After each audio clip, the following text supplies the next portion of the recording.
Good evening! Final Fantasy Randomizer Summer Marathon live. I hope you all are doing great out there.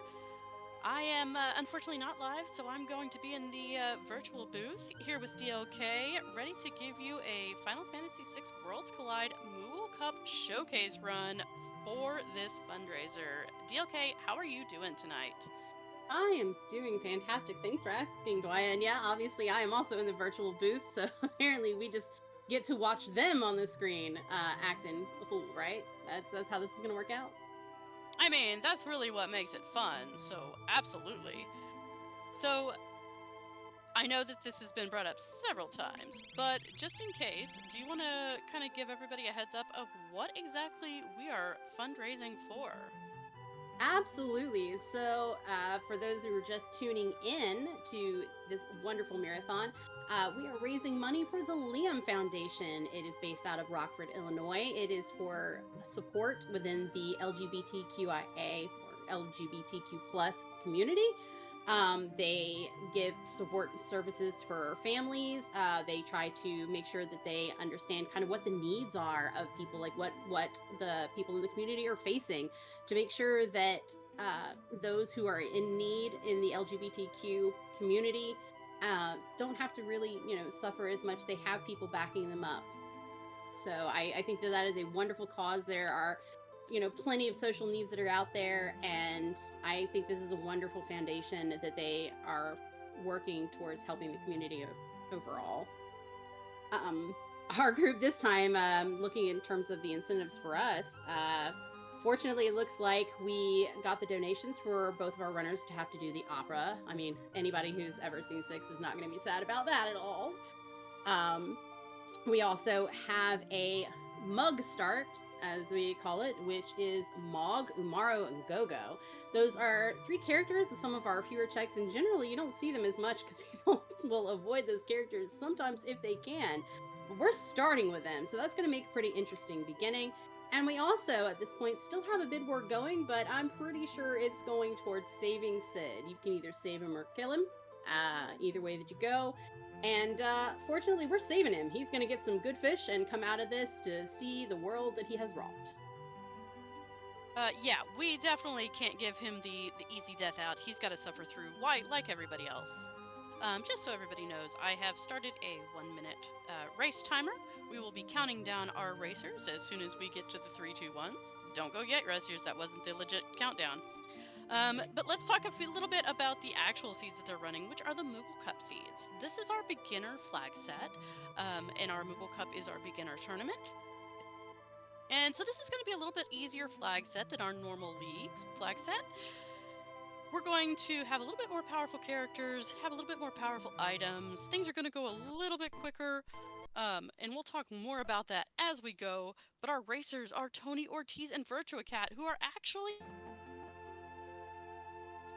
wish I could be there with them, wish I could see their faces when things happen.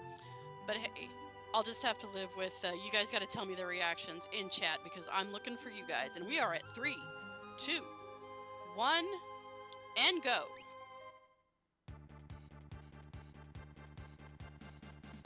They're not going. There we go. They were trying to go. They're trying to go. Okay, so here we go. No surprise here. We've got the Magu, Mero, and Gogo start. So they're pretty limited on their starting checks. I believe they have 5 available, not counting things like Zen Thief and stuff like that. So they're going to be looking for that 4th character, and they're pretty limited. So DLK, where do you want to go first? See, for me, this is one of those, kind of like what Virtua Cat is doing now. I think my first thing would be a Go-Go. Just go ahead and get that one out of the way. It takes a little bit longer. You're just kind of running through and dodging a dropping ceiling at one point, and of course, getting the whole bridge troll experience over with early is kind of nice. But also, since I would normally, after that, kind of be going to the Mog checks because those kind of feed right into being able to do Umara's checks in the World of Ruin afterwards. I think that's kind of where I'd go with this. I would want to do it that way and try to streamline it all because, again, with Lone Wolf, for anybody that doesn't know, you get one of 2 choices. But the other option, you can actually, if you want to have whatever it is you didn't choose, you can get it in World of Ruin. And if you're already there, to go up the mountain again and to do the Amaro checks, those really feed right into each other very seamlessly. Okay, I'm going to stop you right there because it looks like we've already hit that goal of 4,000. We are now sitting at $4,075.69. Nice. Oh, So absolutely. thank you out there to whoever made those donations. Maybe our Can lovely yeah, restreamer will tell us. Yes, can I break in with the donations? Absolutely, go for it. Absolutely. All right. First, we got a $25 donation for not sure. Comment is Virtua Cat LFG. Go get that RNG easy peasy. Sigil came in with $75 for our lovely commentators to either sing or meow the opera. I hope you guys cooperate. And then the donation that put us over 4,000 was a donation from Harka Larka for $76. Go Virtua Cat. So that puts us up to $4,075.69. Fantastic. Okay, DLK, do you want to sing it or do you want to meow it? I'm all for meowing it. The meowing, it really is kind of our signature thing at this point, is it not? It is kind of. So you out there at the Marathon Live and you out there watching on Twitch, who are you going to get a treat? Oh, and both runners are going to be doing it. So unless they're doing it at the same time, if they do it at completely separate times, we're meowing this thing twice, Twaya. No, we only have to meow once unless somebody else throws Unless another somebody jumps donation in. out. Oh yeah. See, there we go. All right. You pay once, you get one. That's all there is to it. Fair call. All right, so we've got our runners kind of doing now a typical looting path, going to returners, trying to get, find some extra things in those boxes, hopefully finding like a big stick, like an Illumina or Ragnarok, trying to find, say, an offering or something like that, just to really get them off the ground. Oh yeah, honestly, I really enjoy where Tony Ortiz is going. Like, I know people either love it or hate it, going to returners. That's kind of one of my go-tos almost every time, is going to the returner hideout, because there's plenty of stuff there, plus the shop, and I really like it, and most of the time I have pretty good luck there too. But obviously Virtua Cat is in the World of Ruin it looks like World of Balance Albrook, in fact. If you've been in World of Ruin, that Magitech officer would not be standing there. There's an item like right inside on the dock, so he's decided to do this in the World of Balance. And our wonderful tracker in the background, like you all can't see it there on your screen, but we can see it back here. We've already got our first Esper from that Zone Eater check. We really didn't talk about that too much. Hopefully they will pull that up so we'll get to see exactly what was on that Esper. One of the things about Moogle Cup is you do have a faster learning rate for your spells, and also Ultima is on the table, and it is a cheap Ultima, meaning that it's going to be roughly around 80 MP a cast. So definitely going to probably see some big blue bubbles in this seed. I mean, that'll definitely be worth it. Of course, then again, it also depends on what we have on our Espers, or if we get luck, of course, and manage to uncurse that lovely Paladin shield. So here's hoping that we get to see some blue bubbles. And I see the bridge trolls are winning so far. Oh, I do always hate getting knocked off those bridges, but that 13,000 gold does not make sad. I think it might be worth getting knocked off. No kidding. However, Zen Thief is only hiding a high tier item, and we know that because he did not say that it was a glowing stone. It just says you can have this for a nice 53,000 chunk of change that we may not see. Now, the price is going to be different in the World of Ruin. So if it's like something really cheap, like say under 20k, you might pick it up because it is going to be a high tier item. Absolutely. Now, I myself am a little bit guilty. Like, if it's even up to maybe say 30k and it's an item, I'll save right outside and pick it up anyway to see what it is. Because if it's, one of the really, we call our big sticks, like, an Atma weapon, a VK, which is a Valiant knife, Ragnarok, Illumina, those are really great for starting off. And if that's kind of worth it when those sell for, 60k roughly, somewhere between 50 and 60k in a store. If I get it for 30k, I have a great start off that I didn't have to worry about searching for. And if it's something that I don't want, I just reset. Very true. All right, so it's a Raiden Esper as our first Esper in the Zone Eater check. Still don't know what's on it, but we will. They'll be looking at it. Now, one of the things that our runners are really going to be looking for in the shops, apart from like what we just talked about, like the big sticks and everything, Moogle Cup has cheap elemental rods. So, like your fire rod, thunder rod, ice rod.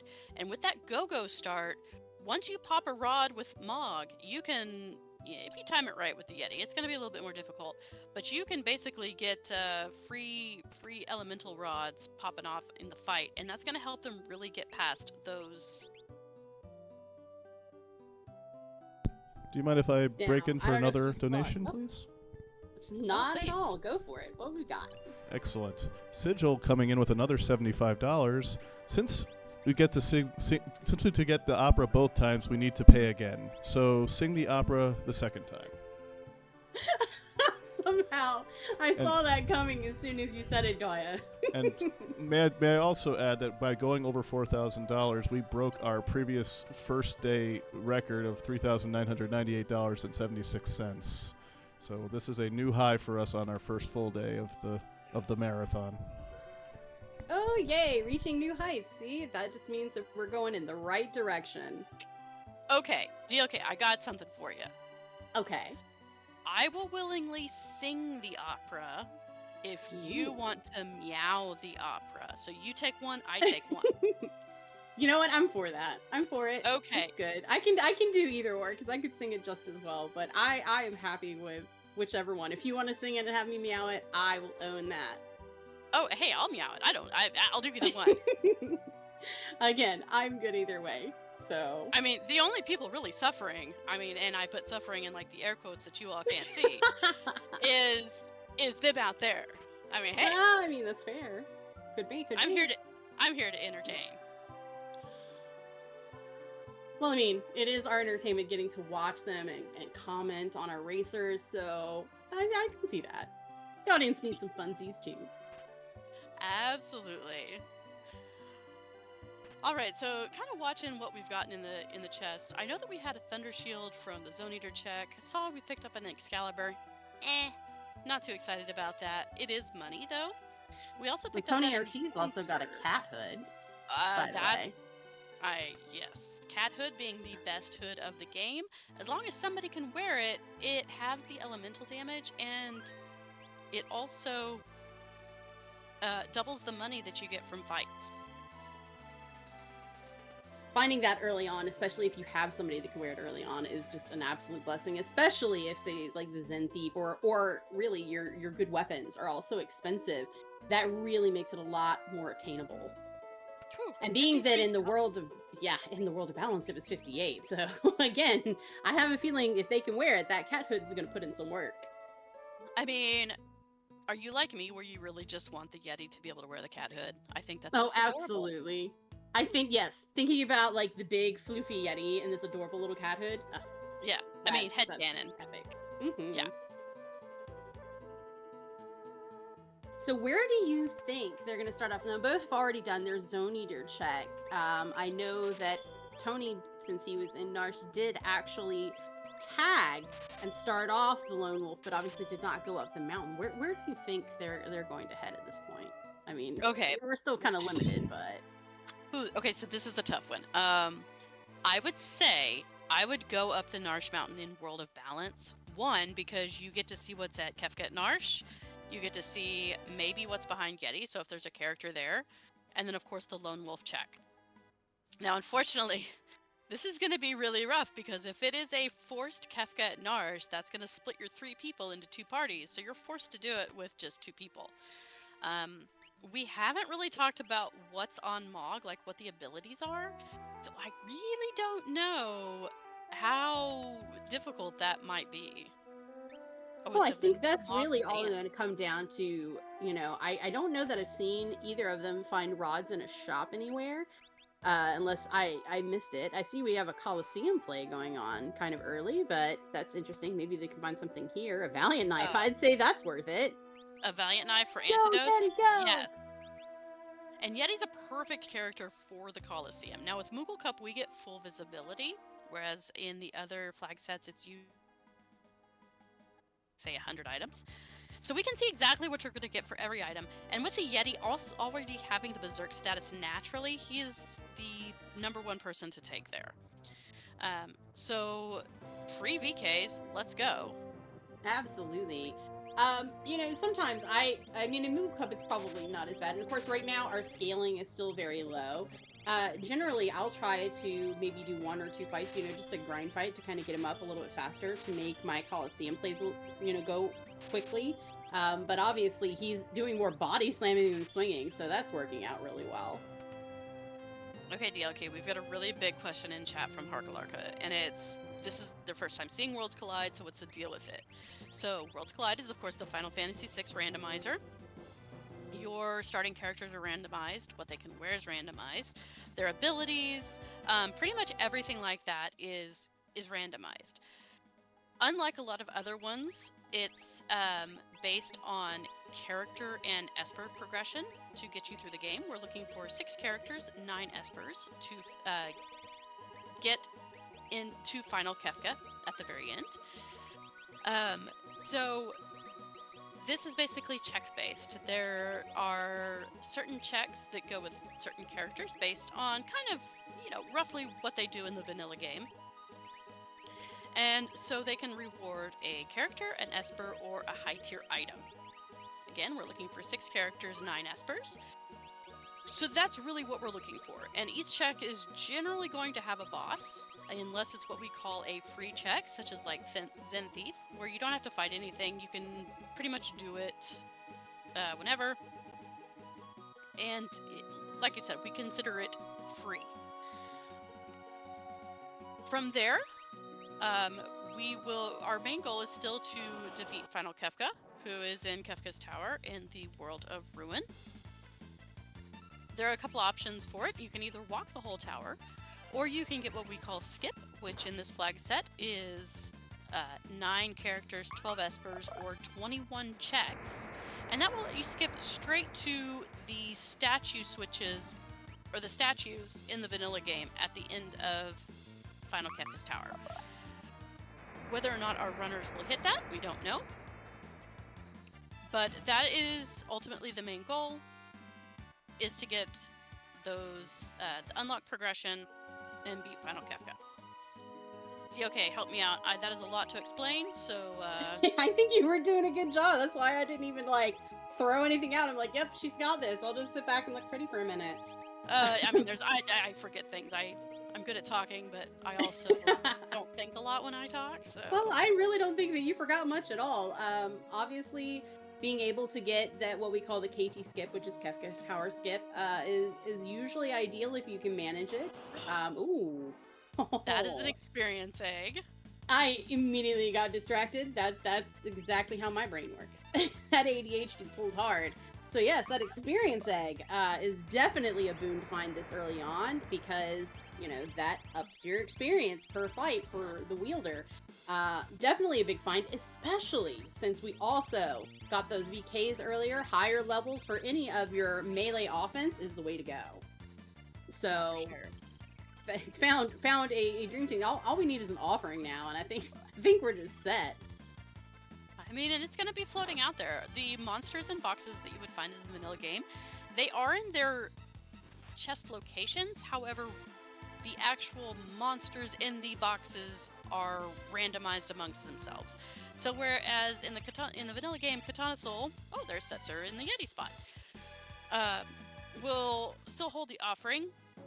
It's no longer necessarily in the ancient castle where you would find it in vanilla. It's going to be in one of the other monsters and boxes, or could be in one of the other monsters and boxes as well. Bosses are also randomized, in that, you could have an Ultros fight in Kefka's Tower, or you could have one of the big statue fights in the Welk spot, which is your very first boss. Or Magimaster for that matter. I'm sure that's your dream find, right, Dwaya? Like, oh, hey, look at this cute little Welk. Oh, Magimaster. I mean, yeah, that would be pretty awful, actually. Better than Inferno in the Tower? Can we not commentator curse our people? I want them to have a nice, easy run. So let's see what we have in our Lone Wolf. We can either get fixed dice, or obviously we are going for the other option since we have those VKs, or at least a VK. I didn't see if they got more than one. Too many things going on. And what did we get? Ting, we Yep. have another Magicite. Fantastic. So we are now on our second Esper on Virtua Cat's side. I'd say that was a good choice. Absolutely. Now, Do you if mind if this I had been a break in? character- Sorry, do you mind if I break in with another donation? Yes, please. I know we want to keep talking about Magic Master and how awesome he is to fight, but this goes out to one of our runners here. $50 from Euretia7. So proud of my wonderful husband, Virtua Cat. Love him madly. Donation goes to Virtua Cat's choice of incentive. Okay, Oh, that's pretty man. adorable. I'm And- just, yeah. I'm just And then gonna say also- right now, that is fantastically adorable. And then also, just saying, for anyone who wants to donate toward the save or not save Sid incentive, about 14 minutes left before that will close. So if you want to donate for that, get those in very soon. Thank you very much for that. Well, I wonder what Virtua Cat's going to choose for an incentive. I've never actually heard a runner get to choose their own incentive. This is going to be interesting. Okay, but my question is, do they know that? That is a good call. All right, take over, DLK. To the race room. Yep. I mean, that's really good to know. So I guess I get to do things. So right now, obviously, we are seeing Virtua Cat has dropped down to the back end of South Figaro Cave. I'm wondering if they're kind of going in there. They're probably going to wind up kind of grinding some levels out, which is a great idea because you have this recovery spring right here. And it looks like that's exactly what they're about to do. Experience egg on Mog. So that's going to be great. And of course, on Tony's side, we see that he too has decided to get his Esper. Again, great choice. And of course, for us, we know that Setzer at this point is now at the Omara check because you saw him peeking out of the little hole right when they were going up the mountain there at Narsh. So we know where our character is. As long as they paid attention, they will too. Oh, Fossil Fangs. These are not generally too terrible, but right now we're looking at kind of our scaling being up a little bit. We're still kind of lower level. So some of those can be kind of gross. And it looks like Tony is actually going to try to two-man this Kefka and Narsh. I'm really interested to see whether it's going to be an item or if we're going to get ourselves another Esper. Generally doing this with only a two-man party is a little rough. So I'm really interested to see how this is going to play out. You know what? I love this. Take those risks. High risk, high reward. Unless it's a Absolutely. high tier item. But yeah. I mean, depending on the high tier item, it may be worth it. If it's a free experience egg you didn't have to pay for. So you brought up some scaling. So in Worlds Collide, bosses and enemies scale level-wise based on your progression. In the Moogle Cup, it is 2 levels for each point of progression. So for each runner, since we have 3 characters and 2 Espers, our bosses are at level 10. And that looks like a nope from Tony doing the Kefka Narsh check. I saw, what was it, Orogs, which is actually very nasty.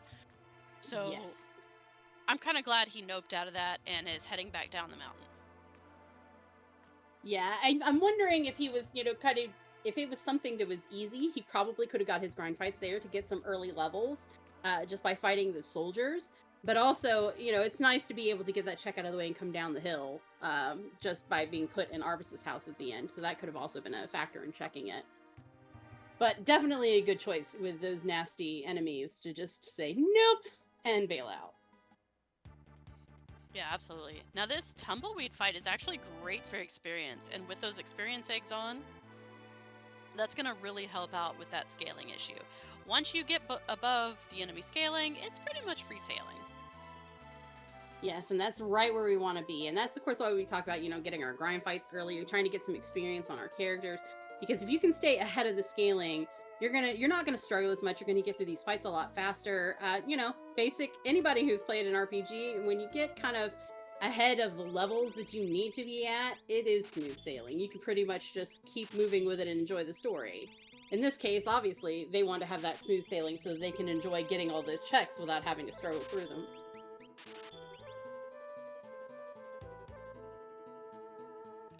Yes, Dr. DT, I believe those are the ones that can drop super balls.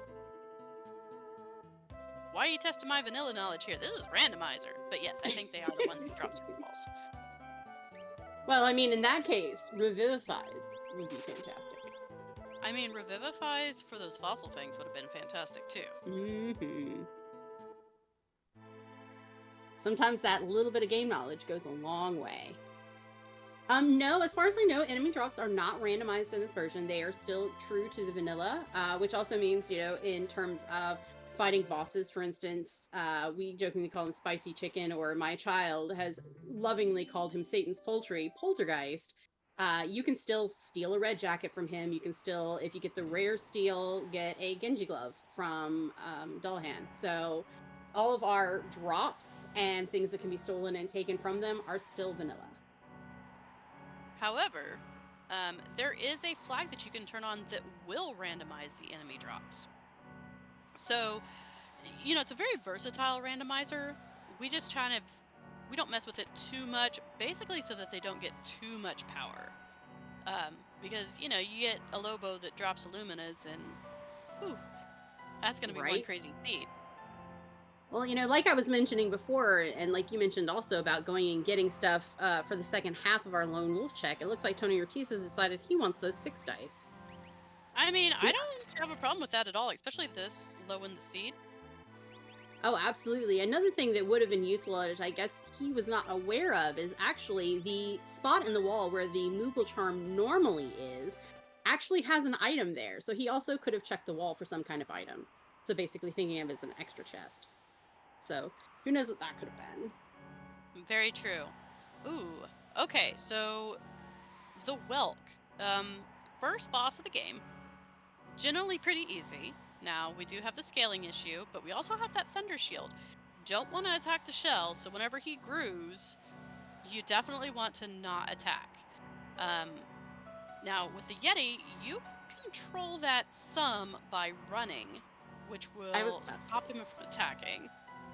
Yes, that is actually very useful, and unfortunately, I don't think the Virtual Cat is thinking of that in this moment. Otherwise, I'm sure that he would have been doing the running. But yes, with anything, like for instance, the same thing with fight. You want to make sure that it gets to the demon form, so you're having to wait for it to swing or attack your party first before it transitions to its demon form. And so at that point, especially if you have the Yeti in the party, you're not going to want anybody to hit it because then it will counterattack. So yeah, if you're running, your Yeti can't attack.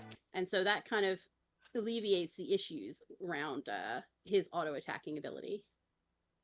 All right, so we see Tony Ortiz nope out of that Blue Dragon fight. And the reason is, Blue Dragon is a very nasty dragon to get early on because almost everything it does is AoE. And at this level, it's just going to decimate his party. Decimate? Devastate. We're not doing anything here. Both. I mean, realistically, both. Both of those words work. You're obviously just showing off your vocabulary. I mean, I'm on comms. I'm supposed to be talkative. That's what I do, right? That's true. Ooh, so this Whelk is really giving... Oh, that 2200 is not sad. It looks like those dice are putting in work already. You know what? Sometimes we call those scam dice, but right now they're working for us. I mean, it also depends on the person. If you have someone like our physics shebang, they are definitely scam dice. That poor man, never a good roll. They hate him. But in this case...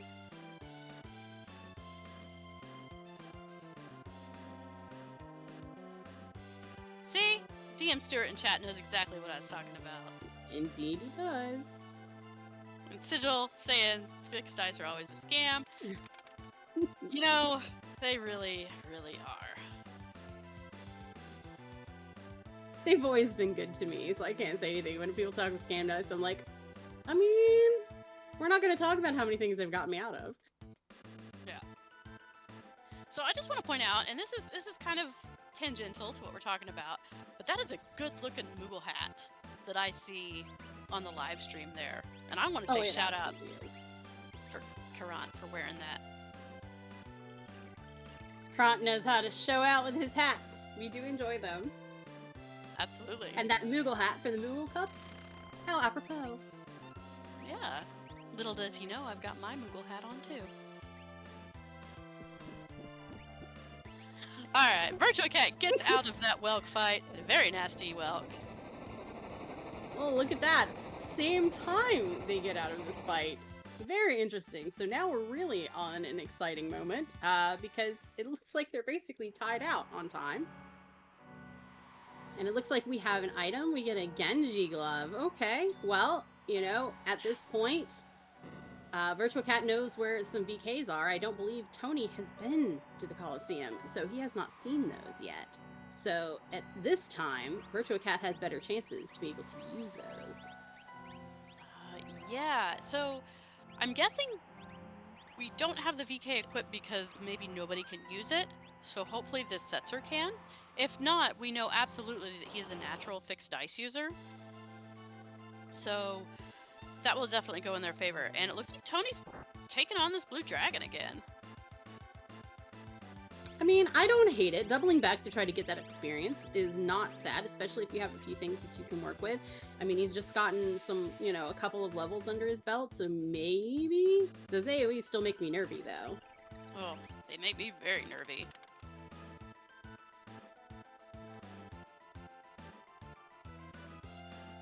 Of course, he also has this fixed dice, and we have a single target, so...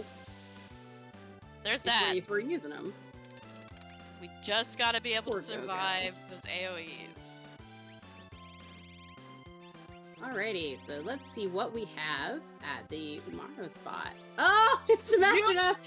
Guys, frickin' called it. You all are terrible people. I Terrible totally didn't say anything at all. You all should be ashamed of yourselves. They can't watch this back, right? Like, they just don't let them watch it back. They can't watch this. Okay, so fantastic use of the landslide dance. Magimaster cannot become immune to that damage, but we need that Yeti to body slam. Alrighty, well, we got through the blue dragon, so that's great. But yes, the bright side is for Tony in this case, he's got those dice, and those dice are something that. Oh, and he just got an Illumina as well.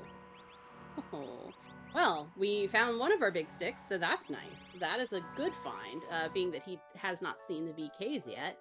But going against that Magimaster and him having those dice already, that is going to give him a leg up in that Magimaster fight in comparison to Virtua Cat.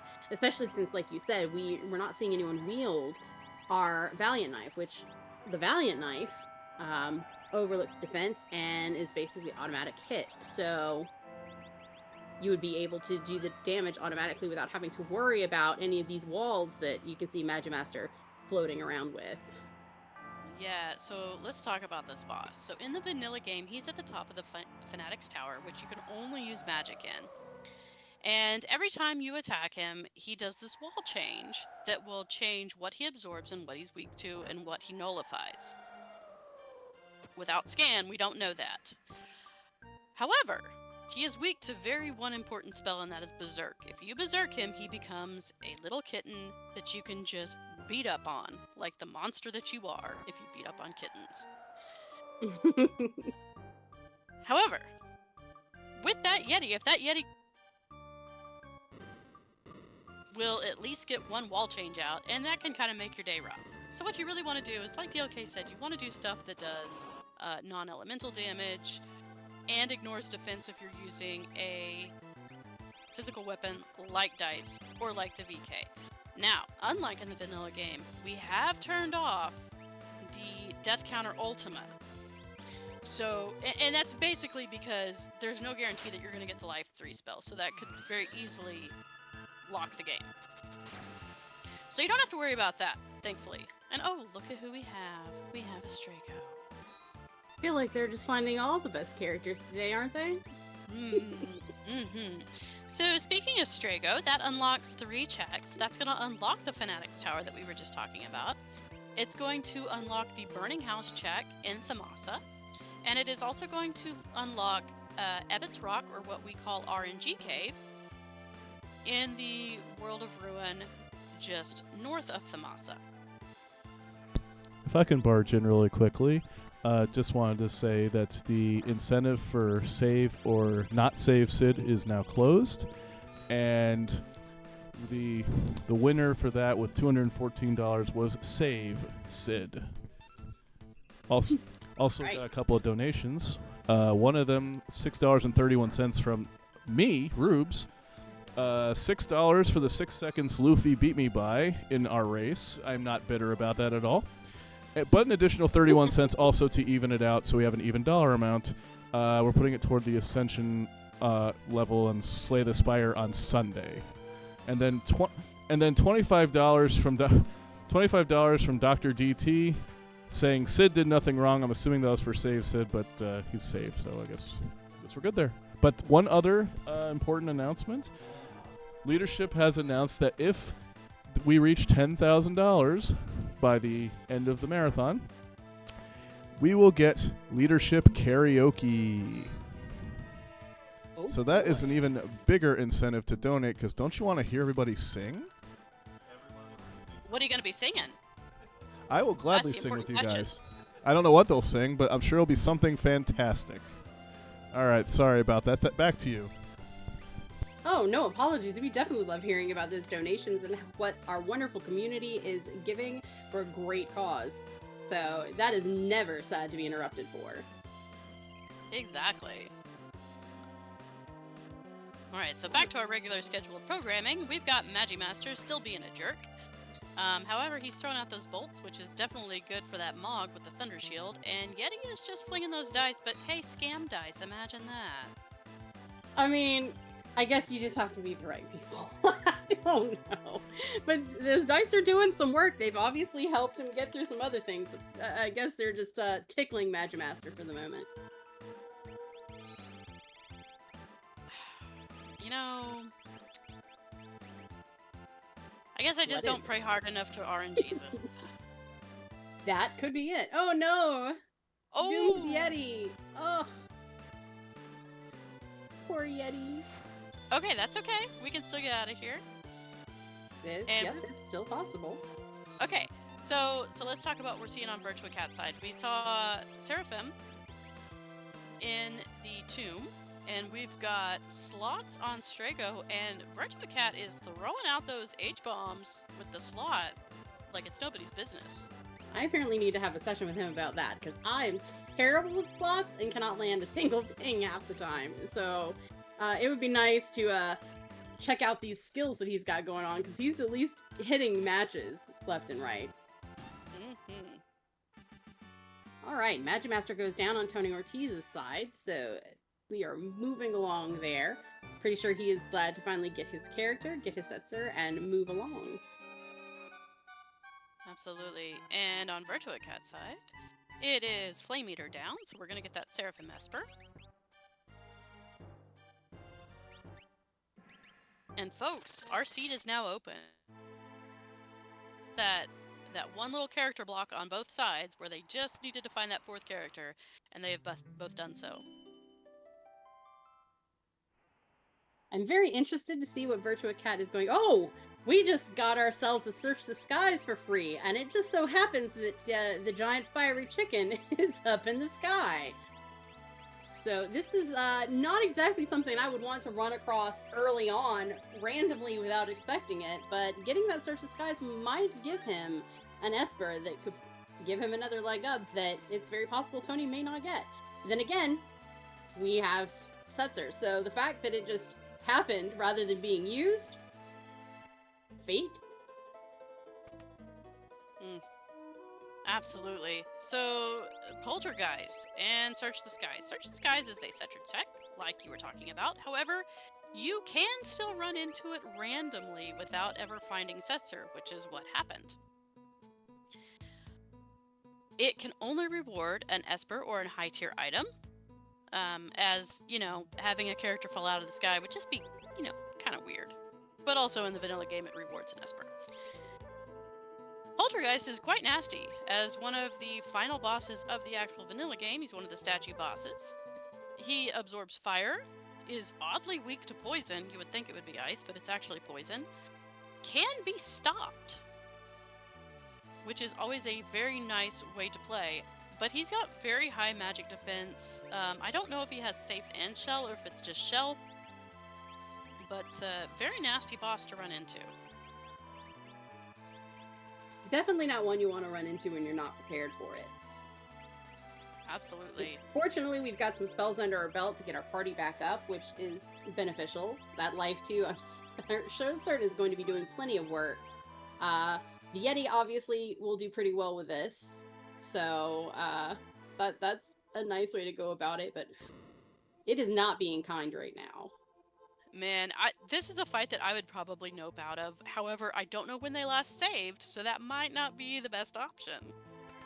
That is true. I've not been paying as much attention to when our players are saving, but most of us are at least a little bit guilty from time to time of going, oh, we're okay for right now, and then winding up in a situation where we have to try to, muscle through it. Yeah, that's never happened to me before or anything. DM Stewart having a question, has Virtual gotten offering? No, nobody's found the offering yet.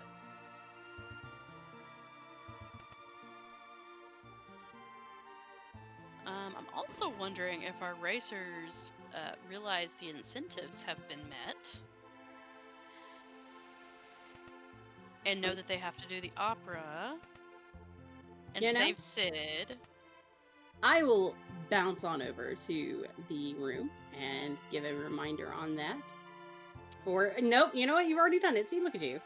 I know, but I don't know if they've seen it. And that kind of worries me because, listen, I'm looking forward to meowing this opera. oh, now you're like, I'm looking forward to meowing it, so you've decided to meow it. I get to sing. Okay. Hey, you put yourself out there. I mean, I did kind of. As volunteer, as tribute, as they say. I did. So, yeah. Oh, it's like a Hunger Games moment. I put myself out there. I volunteered as tribute. Mm-hmm. May the odds be ever in your favor. Obviously, they are today. Alrighty, and he makes it through. Good going on that Virtua Cat. I don't know if I would have made it through that one. That is a tough chicken. And with what they had available, that's a little scary. And of course, the old man is the one still standing. There's some justice there. And we got a choke putting in for our work. effort. That's not too bad. Well, to jump in with another quick donation, we have $25 from Tara. Yes, that's my real name. Thank you so much. Love it. Well, you know what I always say, Tara's best girl. No, this is true. I mean, you proved it. I did. So yes, we ended up getting ourselves another Esper, so that is fantastic to find. I'm wondering what's going to be on it. Hopefully we'll see that here soon. And it looks like Tony Ortiz just got his Seraphim, so moving right on along.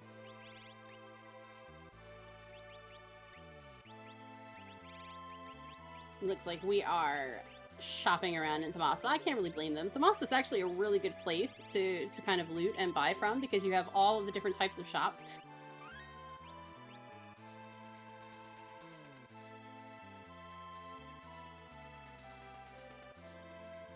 Oh, and Tony Ortiz is about to find out. Here it comes. Dun, Yep, dun, Good decision, sir. Good decision. Where did we pick an Atma weapon up from? Excuse me. Where was that from? Was that from the Colosseum?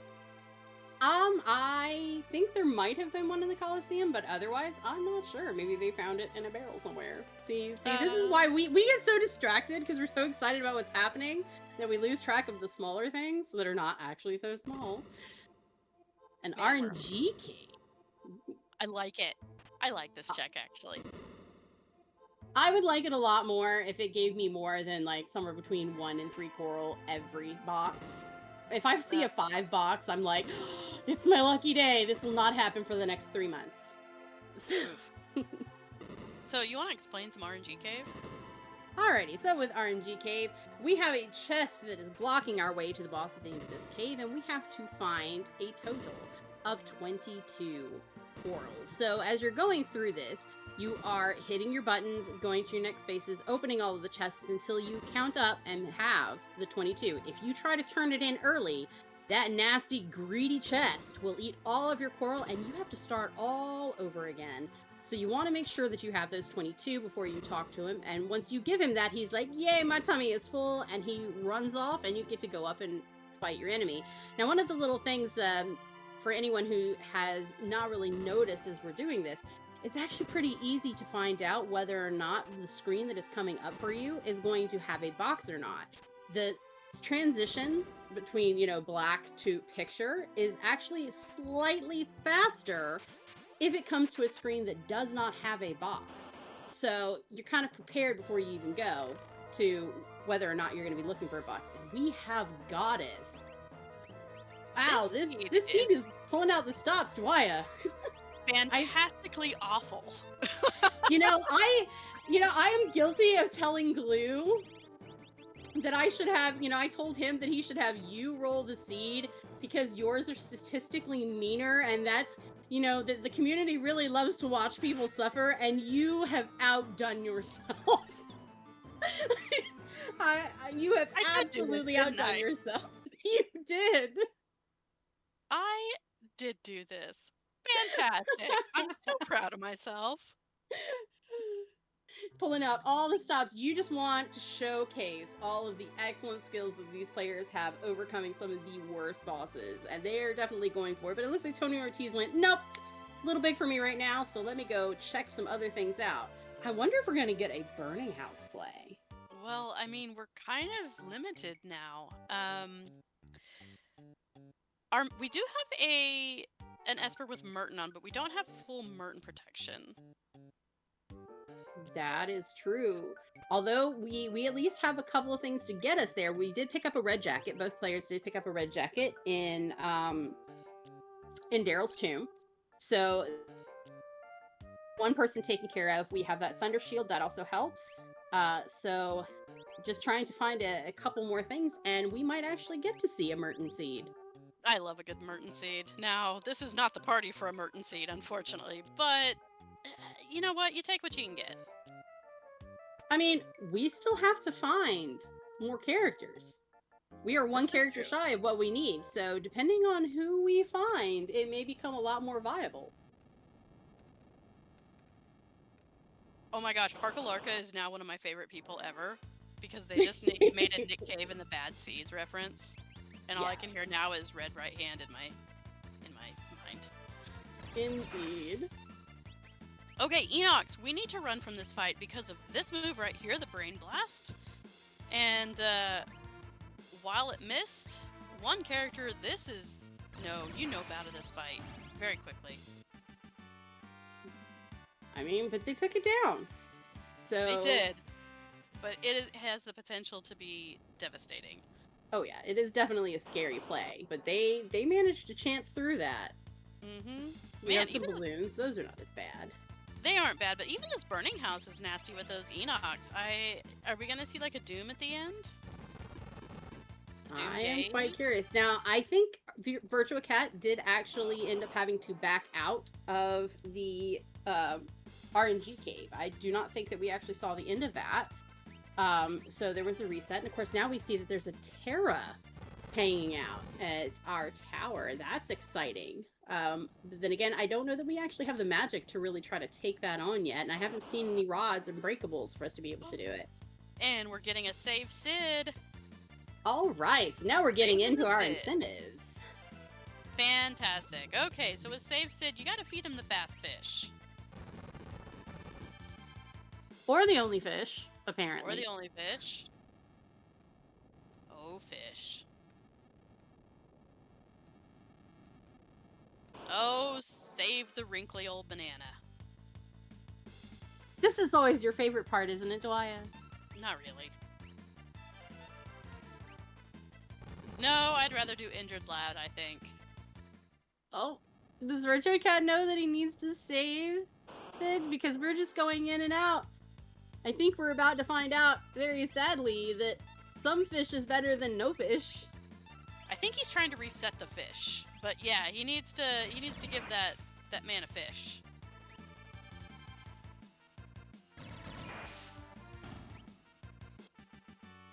I can't actually look at Tony's screen right now because he's fighting those Enochs, and I keep waiting for the You're worst waiting thing for to them happen. to destroy, and he's just Mhm. ripping through them.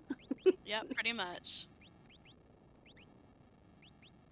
Oh, good. Sid feels better. So the way Sid's thing is, he has a hidden HP counter that is like gradually ticking down, and you basically just have to, each time you feed him a fish, it raises his HP, and you just gotta have to get him to a certain level. It's not a hard check, but it is, not super fun. I mean, look at the fish. Mog can swim. Surely Mog can swim. Yeah, that was a frustrating little walk there. Definitely was.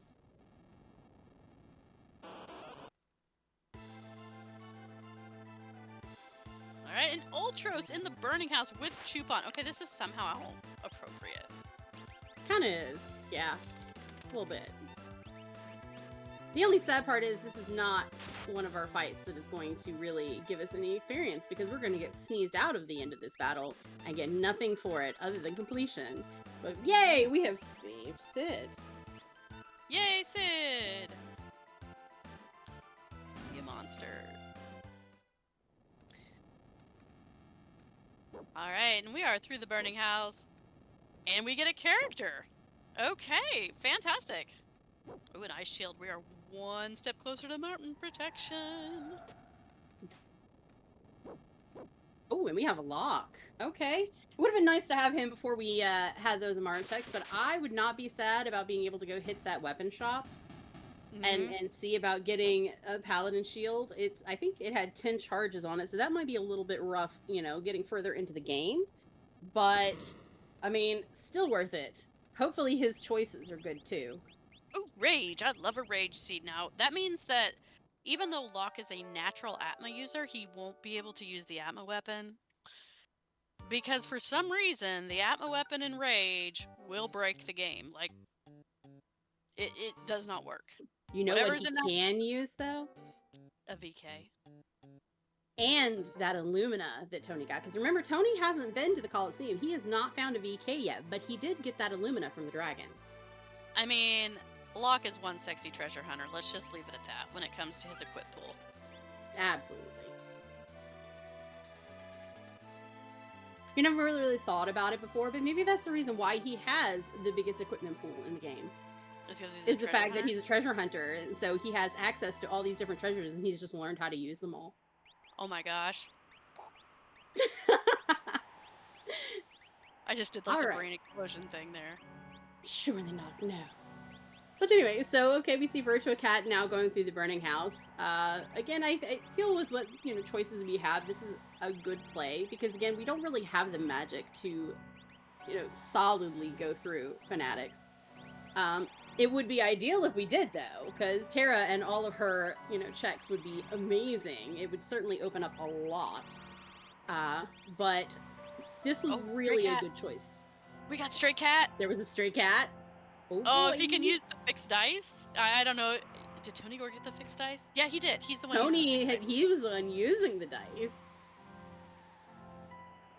That's true. Yeti doesn't need magic for Tower Sigil. That is a very good point. Thunder Shield and more fixed dice. I think I'd take the Thunder Shield too in this case. Like, fixed dice is great, but if you already have them... But you got a Genji glove too. I mean, it's low, but... I mean, if you had nothing else to work with, I could see that. But having a character like Locke already having an Illumina, I think I would pass on it. I don't like the shade that you're throwing at our Stray Cat build here. I'm waiting for Stray Cat, double fixed dice, very slow but very powerful. Oh, I didn't say I was hating on it. I absolutely can see it destroy. But again, we're running a race here. Gotta go fast. Man, you're not wrong. Listen, you're like, yeah.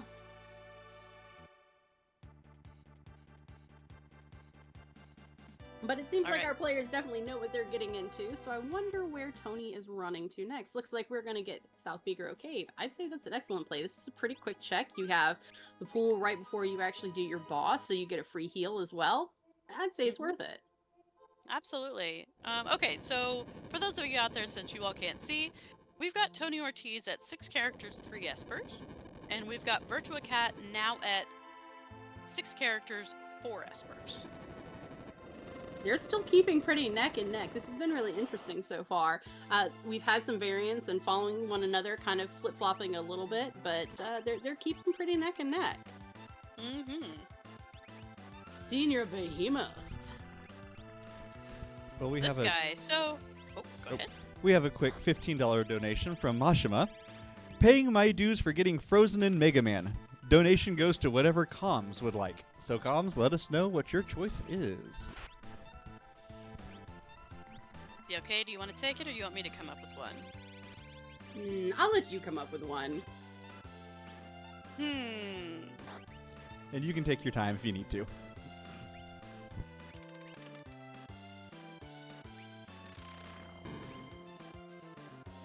Okay, let me think about this.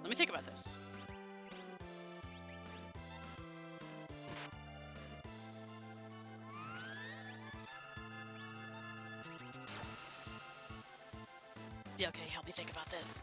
I love it. It's like, do you want me to? Sure, I'll have you do it.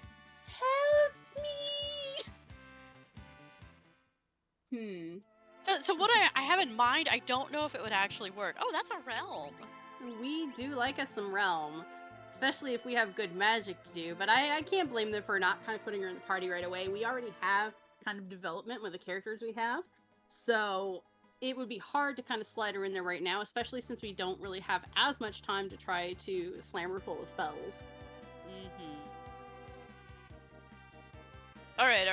So I think I got something. So What for you got? $15 for that donation, everybody out there in chat that's paying attention, that is able to, I want you to, one time, not like multiple times, flood the chat with who your favorite Final Fantasy VI character is. That's what I want to see for that $15. I'd say that's good. It'd be nice to see kind of who the favorites are. Yeah.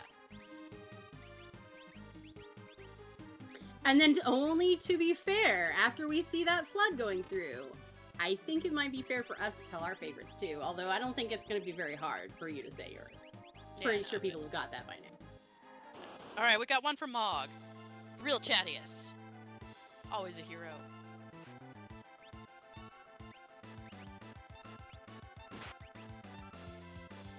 Any character. We'll go any character.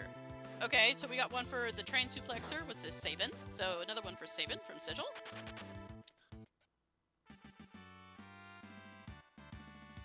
But yes, Harkalarka, any character. We'll go with that. Siren. Oh, I was about to say why is not Siren. Why is Siren so good? I mean, first of all, it's great, and looking at the spells on it, I'd say that also makes it great this time around. But, so anyone that has not played this in vanilla, Siren, when cast, causes mute to your enemies. And in Tier 2 of Final Kefka, it is absolutely fantastic to be able to mute the magic piece that we call magic. That way that we're not eating spells from him throughout the entire fight. So being able to have that means that is one of 3 things that we generally look for to make our Final Kefka a lot easier. Absolutely. Okay, so we've got a couple more. We've got Realm, because of the theme song, which is, you know what, I can appreciate that. Oh, wait. Are we meowing or singing first? You know what, go for meowing first, because I literally just got water. Okay.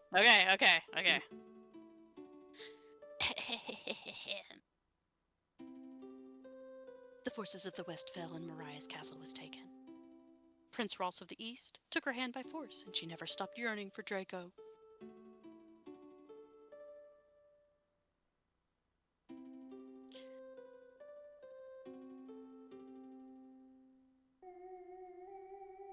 Meow, meow, meow, meow. Meow, meow, meow, meow. Meow, meow, meow. Meow, meow, meow, meow. Meow, meow, meow, meow, meow. Meow, meow, meow, meow. Meow, meow, meow. Meow. Meow, meow, meow, meow. Meow, meow, meow, meow. Meow, meow, meow. Meow, meow, meow, meow. Meow, meow, meow, meow, meow. Meow, meow, meow, meow. Meow, meow, meow, meow, meow. Meow, meow, meow, meow. Meow, meow, meow, meow. Meow, meow, meow. Meow, meow, meow. Meow, meow, meow, meow, meow. Meow, meow, meow, meow. Meow, meow, meow, meow, meow.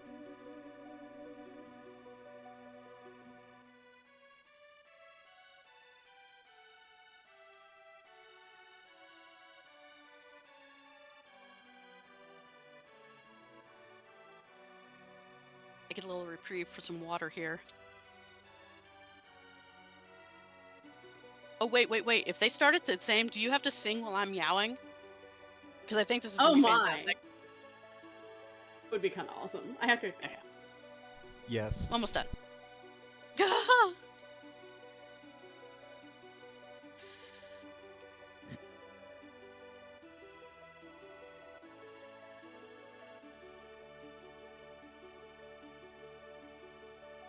There we go. Come on, come on, come on. I know it's coming. I know it's coming. Meow, meow, meow, meow. Meow, meow, Oh my meow, gosh. meow. Already started. Okay. Here we are. Meow, meow, meow. Oh, my meow, hero. meow, So meow. far away Meow, now. meow, meow, meow. Will Meow, I meow, see meow. your Meow, smile? meow, meow, meow, Love goes meow. away like night into day. It's just a fading dream. I'm the darkness, you're the stars.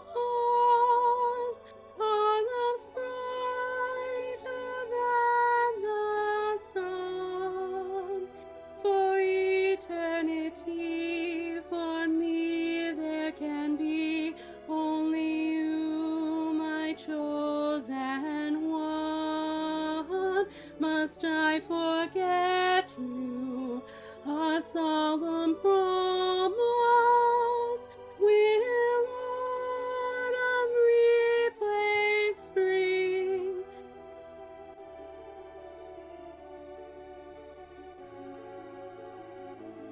Speak to me once more.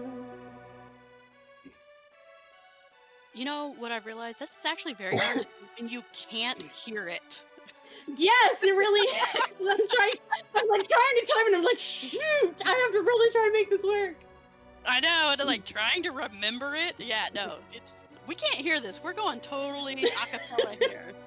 Absolutely acapella. So I'm like, please let me be right on the note this time. All right, Take a drink of water. for real. I'm just afraid if I drink now, she's gonna start singing. I mean, yeah. Come on. We must part now. My life goes on, but my heart won't give you up. Here I walk. Let me hear you say I meant as much to you. So gently you touched my heart. I will be forever yours. Come what may, I won't age a day. I'll wait for you. Oh, We're good now. Very nice. All right. Back to the game. Back to the runners. Oh, singing cold is not the best idea, by the way, for anybody that knows. You know. Yeah. Okay, so we've got Owzer's Mansion, which is a realm check. Realm has Owzer's Mansion in Esper Mountain, which is over by Thamasa in World of Balance. Oh, we're seeing that cat scratch come out. Love it. If I can You are jump really in, excited over this. an appreciative donation has come in from Harka Larka, $38.69. Meow. Nice. Nice. The meows. Yes. Or should we say meows? Meow? There we go. Nice. Nice. They're never gonna let us come back, DLK. You know that, right? No, it's true. They're gonna be like, you're banned. Alrighty, so yes, we are in Owzer's house. This one is a lot of fun. This is generally, something that you would do after, trying to find Realm in the World of Ruin. So here we roll. Madam and Veteran, fun. So I just saw us pick up another Minerva. I believe on Virtua Cat side, we are at Merton protection. So Ooh, we are Merton bound. I wonder if they're actually going to use the microwave strats. Okay, so Merton is a really interesting spell in Final Fantasy VI. So as a kid, whenever I played this, I read that description. I'm like, why in the world would ever I pick a spell that's gonna harm myself too? Duh, that's dumb. Okay, so I learned in the randomizer, you just put on Merton protection, which means Merton is a twofold spell. It has wind damage and it has fire damage. If you can negate one of those, you negate all of the damage. Which means you can throw on what we're calling elemental shields, like your Thunder, Ice, Fire Shield, Paladin Shield, that will negate wind, or on the Paladin Shield, or on the Fire Shield, it will negate or absorb the fire. And you become completely immune to this spell while it does devastating damage, devastating, not decimating, devastating damage to the enemy. Fantastic Notice I spell. had to throw that Very out there again, fast. by the way. Say what? I said, just notice how you had to throw that out there again. We're not using decimate anymore. We don't want this. We don't want numerical values. Shame. I mean, if we attack 10 enemies with it, I think it then becomes decimate. Or a 10th of enemy. If we use it a 10th of the time of the seed, we have then decimated the seed. Anyway. I You're appreciate getting a the math talk. lesson today, people. I appreciate the talk about decimation, what it literally means. But can I barge in with another donation? Mm-hmm. Of All course, right. please interrupt. More singing appreciation for comms from Mashima, giving us $40.39. That was so beautiful. More donos for comms choice. So your choice. Okay, DLK, you take this one. Oh boy, see, that's gonna make it hard. I don't even know what to do with this one. Let's see. We've already talked about what our favorite characters are in this particular game. Okay, hold that thought. Yeah. Hold that thought, because I just want to say, you guys are absolutely rocking it, giving those donations for this absolutely great cause. The Liam Foundation. We kind of went through it at the beginning. I hope you're thinking about your incentive, by the way, while I'm covering for you. The Is that Liam what's going Foundation. on? Yeah, absolutely, it's what's going on. The Liam You're my Foundation. friend, Dwyer. You know I have ADHD. This is just making me go, ooh, I'm listening. Yes, you're right. No, okay, I am, though. I am. Well, crap. Anyway. It's there to encourage and heal and empower the LGBTQ plus community through love, integrity, advocacy, and mentorship. Honestly, that should be out there for everybody, but this is definitely a community that really needs that. And your donations are absolutely fantastic, and thank you so much. And DLK, please say that you've thought up an incentive now. I'm really working on it. I promise. I promise that I am. Just like they're working on that ice dragon right there. I mean, we're working on it because it is already down and out. Oh, fair enough. Before the slots even finish. Let's And Guardian. We saw this on Tony Ortiz's side, and it's an handshake from the dragon. But anyway, saw this on Tony Ortiz's side. We've got Bolt 2. We're going to get through it. Love it. You know, it is early enough at this point with this incentive. If we wanted to make this go a little longer, a little more interesting, we could require to get skipped. We could. Is that what you're choosing? I can send a message in the race room right now. I think that's what I wanted. I mean, you know, I'm looking at this chat here. Like, how does everybody feel about having our runners get skipped? That means that they will have to get one of 9 characters, 12 espers, or 21 checks. Now, mind you, just for point of reference, in most cases, our runners get somewhere between 15 to those 22 checks or 21 checks that they would need. So it's not a huge, you know, astronomical change. And if they're fortunate enough to have the whole, you know, as we call it, friend percentage, then that helps them too. And right now they're already at 7 of the 9 characters, so it's not too bad. Alrighty, looks like people are for it. So let's let our racers know that they need to get skipped. And thank you again for the donation. All right, I have sent the message in the race room, but in case they are not watching that, you guys out there in live in West Virginia, go yell at them. Let them know that they have to now get skip.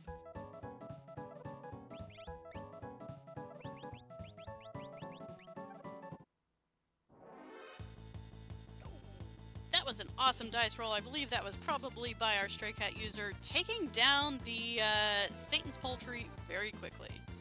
And we see that Virtua Cat is going back for some more VKs.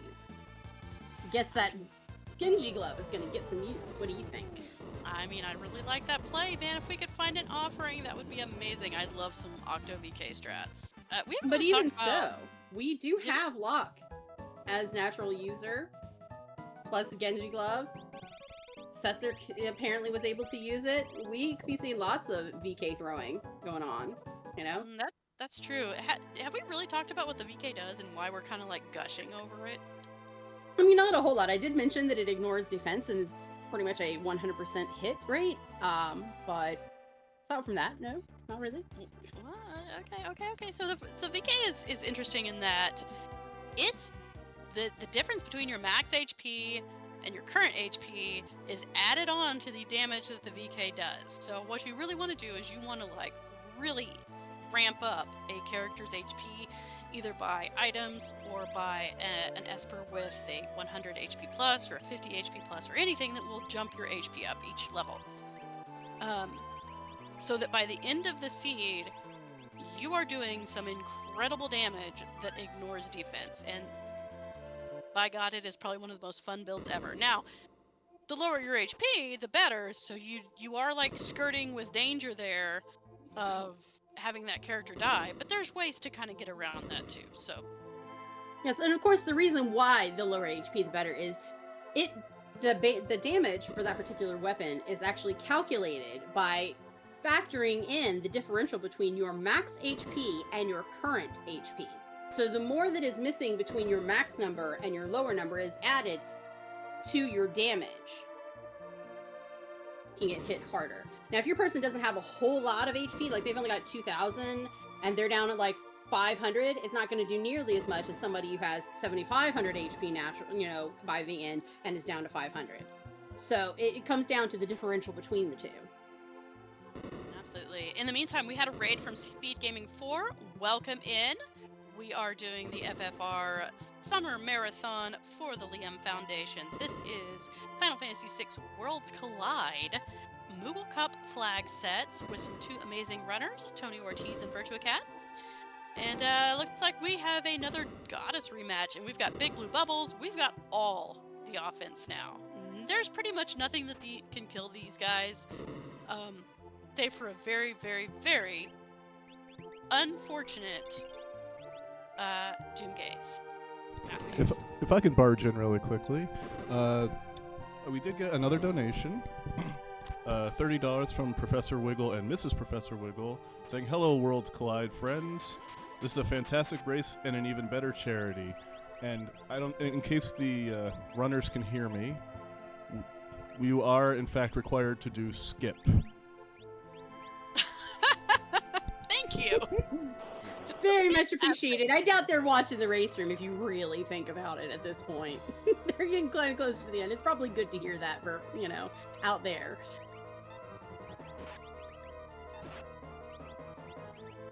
Oh, fun time. So at this point, for both of these runners, they have to be going, where are the espers? Where are all of them? Like, we have a few, but not as many, if you will. So Tony Ortiz is sitting at 7-7, and Virtual Cat is sitting at 7-4. So yeah, we're 2 away on Tony's side. Or nope, it looks like 7-6. Sid, oh. our tracker has been napping, so we're just now catching up. I'm glad that we got to look at that. I was like, wow, it's feeling a little behind. Yeah, no kidding. You know what? I am going to say that he was just so stunned by our vocal performances that he caused. I mean, that's true. He was like, hopefully he was just stunned. Oh, and we have dog pets going on. So for those that did not know beforehand, our lovely tracker currently and friend Sigil has put in the offer and mentioned it to both of our racers in the beginning that for each unique dog pet in their world, he would donate $10. And it looks like Virtua Cat went ahead and pet a couple of those puppers for some more money for a good cause. Was it 1 or 2 dog pets? There were 2 right there. There are 2 dogs that stand right there in Mobliz, close to the water, and he pet both of them. If I can jump in again, we did get another donation from Mashima, $18.92. Just fixing the total. Carry on. But also, you can put it toward whatever donation incentive you'd like. Your turn! Your turn! Okay, give me one. I'll think about it. They're putting us to work today, Dwyer. Did you notice? I mean, honestly, for most of the fundraisers, the comms do as much work as the racers. I've noticed that. I think we do it to ourselves, though, which I'm okay with. It's true. I obviously have no problem doing some work to make sure that money goes to a good cause. But also, I really, really appreciate making that an even number because to me that just looks pretty. It does. I can appreciate that. Okay, another incentive. Let's see. So you think on that, and it looks like Tony Ortiz has taken down the Tentacles of Doom.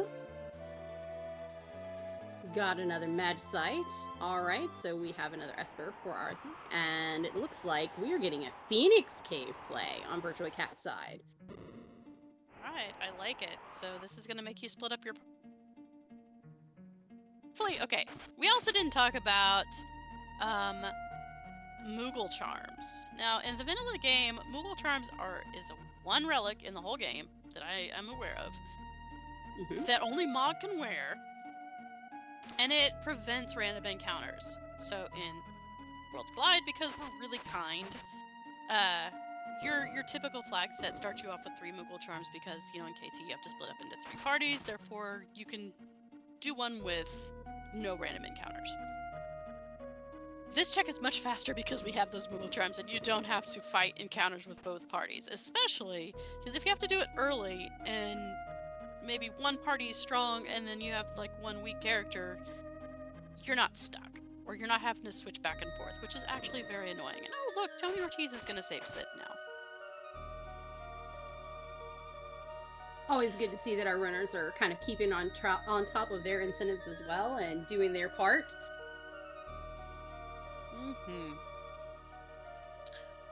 Okay, so what is a good incentive? See, I like involving chat. I like involving the people out there. So I'm going to put out another chat question. Everybody only answer once. What is your favorite randomizer in general? that you either like to play or like to watch or whatever. So go ahead and make that chat explode.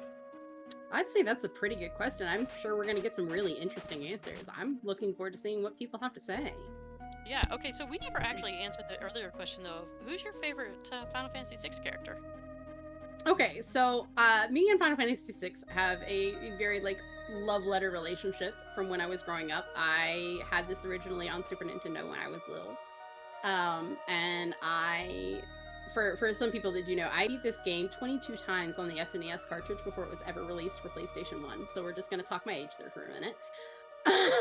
But when I was growing up, my whole thing was trying to identify with one of the characters, and I know that you have proven through your racing that Terra is best girl, but Celeste was actually my favorite character growing up because I was a sucker for a love story back then. That's good. That's good. I also liked her personality. I'd say second best for me would be Realm, just because I really like her snark. Yeah, I was gonna say, you're pretty spicy like that. Oh, there's the Ah, offering! Ooh, yay You for got the offering! offering! It's been hiding all along. Oh, yeah. Okay, so for very similar reasons, my favorite character is Terra. Best girl.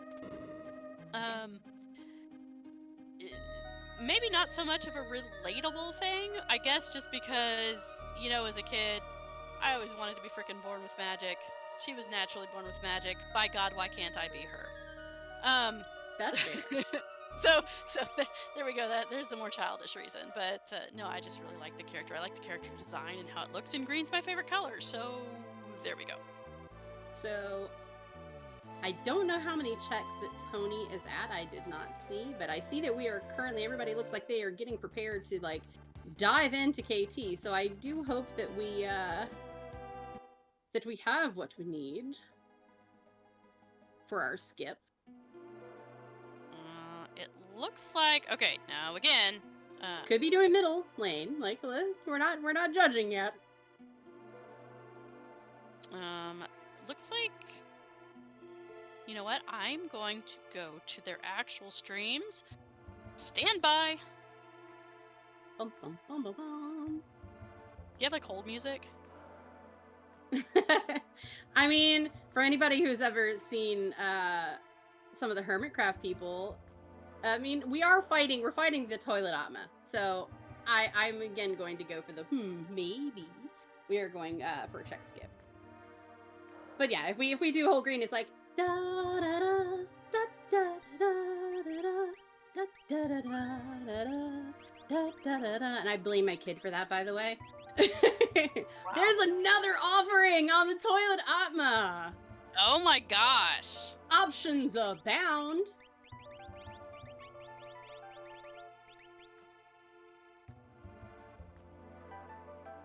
If I can jump You know what, in, we got some more donations here. Dark Moon came in with when we had the wonderful round 4400. He came in with a 333 and said, "Got to make it a clean round number and then pour it wherever you like." So your choice. Mashaba came in with an 1111, saying should be a palindrome now for DM. It was not. So Mashaba donated another 30 and said I give up. But yes, all that is Com's choice. Oh boy. See, again, they're putting us to work. Kidding. Guys, my brain hurts. Okay. Okay. So now, granted, I am looking at some of these randos because we did talk about trying to find out our rando. We hadn't really gone through it. I'm looking at a Super Metroid, Kingdom Hearts 2. I've only seen somebody do that in Archipelago, which is kind of fun. Zelda 2 randomizer. Yeah, I can see that. Sigil likes to stab things. That is definitely a stabby game. SMZ3, okay, and Crystallis. I had the pleasure in a previous marathon for charity to do comms for a Crystallis race, even though I have never played it. I watched enough and learned enough that I got to do comms for that. Let's see. Are you legally required to put a Final Fantasy? I mean, this is Final Fantasy randomizer, so maybe Symphony. No. I said they could have a pass. They could have a pass. Aw, see, you're so nice. But then they haven't said anything since. So, I mean, they'll think that unless they let me roll their next seed for whatever, and then maybe not. But yeah, whatever. Right. So, what is your favorite randomizer, Dwaya? I know that Okay. you recently said you were working on Z1R. Yeah. So right now, Worlds Collide holds a special place in my heart. I am absolutely loving Z1R though. It has been a blast, and also I never got to beat that game as a kid, so I'm like getting full on revenge now. I can see that. Ganon must go down. Yeah, exactly. I also would like to pass on one of these incentives to our tracker Sigil, who actually said Water Sword for Final Sword and Crystallis. So if we can we pass that on? Is that possible? Well, right now I think there is a bid war for the sword Mm. that is going to be. So we could possibly put one of the amounts towards one of those swords. I think would probably work. Okay. Mhm. Okay. I wasn't sure. I'm not sure how that works. Somebody pushing the buttons back in the background. Is it possible to put the funds that were donated towards Water Sword for the final sword and Crystallis in the tower? And I also want to point out that there is now an equal 444444. And Palindrome magic, I'm just saying. that's No not even matter which straight way you going. turn it. It's like go play Kinda slots enjoying or it. something. I mean, it's pretty cool, yeah. I'll just So it let you know definitely the looks crowd like Tony approved of Ortiz. your choice of water sword.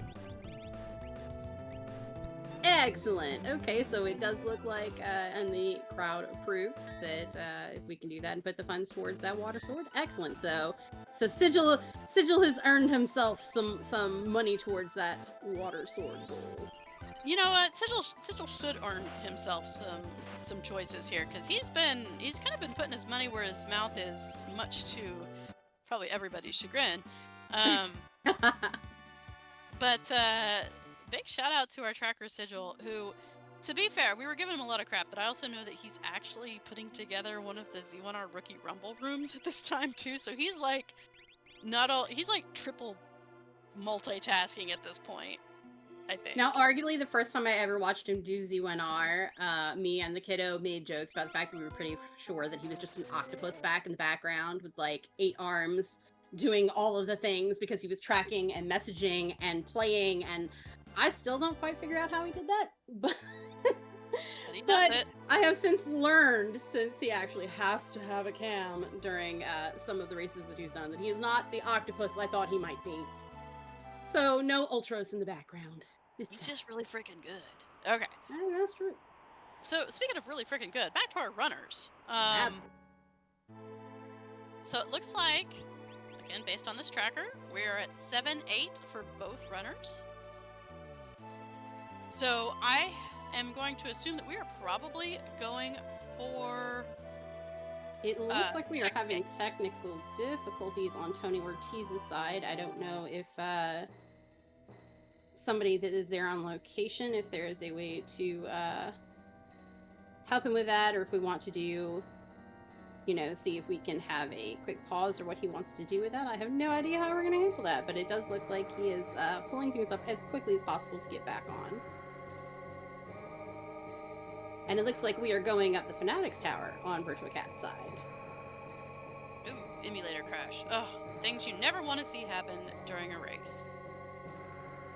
Kind of like not wanting to accidentally turn important filters off and not having slots.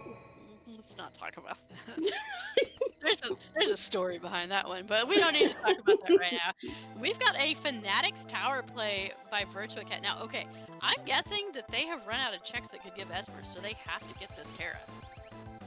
That is very likely. I mean, Terra gated. Does that really hurt your feelings at all? Not really. I am curious though, how far... Okay, so with Tony's emulator crash, how far ago did he save? That is a very good question. Because Yeah, I have not really been keeping track of their saves. That could make a big difference here. Okay, let's see if we can figure it out based on where...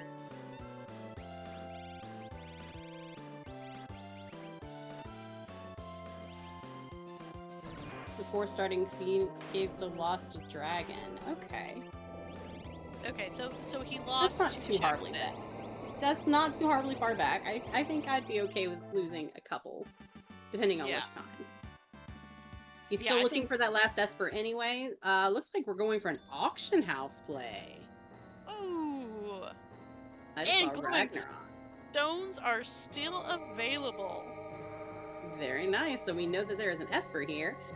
We did get a Ragnarok on Virtua Cat side, I'm guessing from the dragon. So we have more big sticks to wacky whack the monsters with. Mhm. So, the auction house is okay. I'm not gonna sugarcoat it. I hate this check.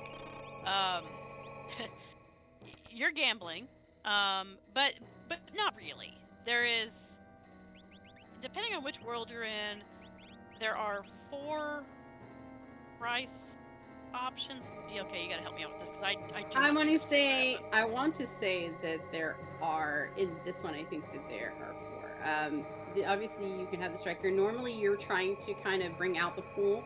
You would usually try to look at the 10,000, the 20,000, and the 50,000. And I think there's, like another one. And of course, we also have the famed Imp Robot that we just love to see.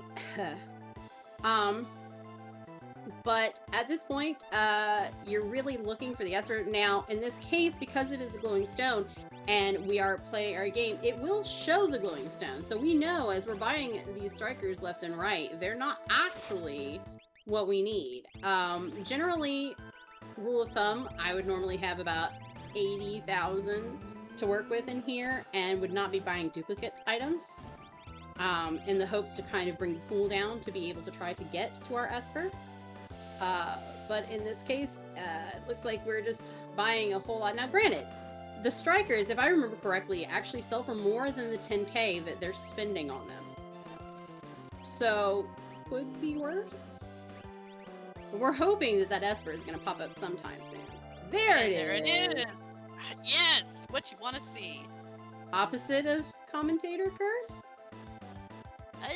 Hey, listen, I'm glad that you put it out there. It looks like it is a 20,000 Esper, and that means that he will now have unlock, I believe. I want to say that that is the last thing that he needs. And there it is. Yep. Now we just need to get the skip. And it looks like Hidon is giving Virtua Cat a little bit of a time over there. Hidon is actually a very nasty boss, especially later in the game. Trying to do it with only magic, it can be kind of hard, and having a muddled lock, I'm sure, is not helping at all. Yeah, okay, so very good play. Basically kill off your lock. Now this is kind of dangerous because Hayden can do some nasty stuff. But get that muddle. That muddle is probably nastier than that Hydon. Now, arguably, we also still have some shields. Like, I know that we were hoping for that Merton protection, but I'd almost be willing to break a shield to try to get this boss down. If Yeah. things are getting as rough as they are. Yeah, absolutely. Now hopefully this last ultimate will kind of do it.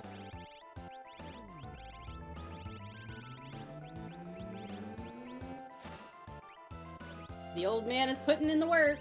Oh, Yeah, not absolutely. quite.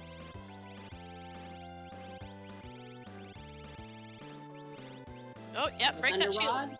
Break. the shield, break a Okay. rod. Do something.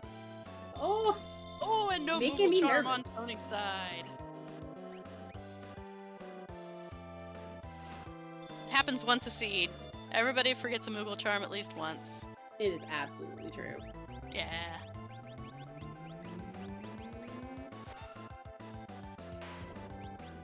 And there is hiding down. We got through it. Love to see it. You know, the whole theme of this for Virtual Cat from the very beginning has been that some of these bosses have been an absolute terror, but somehow, aside from the one time that he had to reset out of the goddess fight, he's pretty much powered his way through anything he's come across, no matter how bad it has been. I know, it's been fantastic. And enjoy your pixel vision, by the way. Oh, yeah. I mean, I have completely run through most of Doma Dream like that. So, I am a stickler for, nope, don't need to use that item. I can keep moving. Yeah. Oh, we have a Funbaba over on Tony Ortiz's side. Or as we like to say, Thick Baba. Oh yeah. Funbaba has a lot of HP. He uses bolt magic, so that's what he's going to absorb. Oddly enough, though, he is weak to poison, despite being that lovely green color. So if you had bio, you could throw that out, but we also have big blue bubbles, so we're gonna throw those out instead. I mean, everything is weak to big blue bubbles, and we do like to see them. Exactly.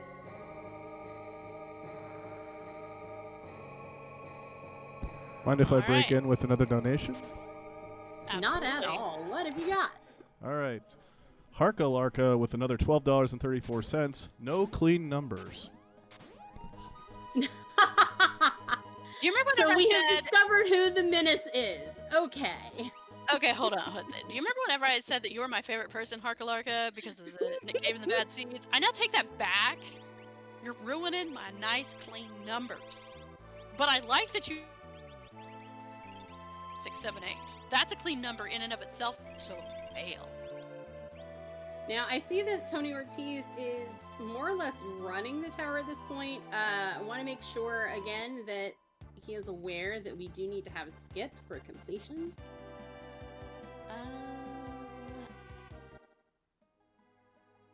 You know... Yeah. Maybe he might be close enough But to we're just killing dragon dragons. will do it. That may be it. You know what? Maybe... You know what? He knows what's going on more than we do. So It's maybe fair. this- Especially since he will have a much better clue as to where things were when his emulator crashed. So, definitely a factor. Alrighty, and we are doing Welk check on Virtua Cat's side. And Virtual Cat still needs that last Esper. Now, did we see what sprite popped out? Was it a generic sprite? It was a generic sprite. It was the Narshguard. So we do have an option of this being the Esper we need. And that was a very, And very that was quick. quick. Yeah. Alright, so Tony Ortiz, that was not enough dragon for skip, so let's see what happens.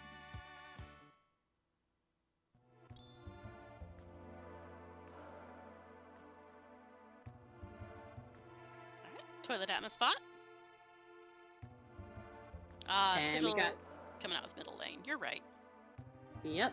And KT skip was just achieved on Virtua Cat's side, and because I was so focused on Tony's side, did we see what Virtua Cat got out of that Welk check? No, I might have been paying attention to chat. I'm sorry. check And there's the skip. schedule. So yep, Tony was on top of it. He knew he was close to that skip.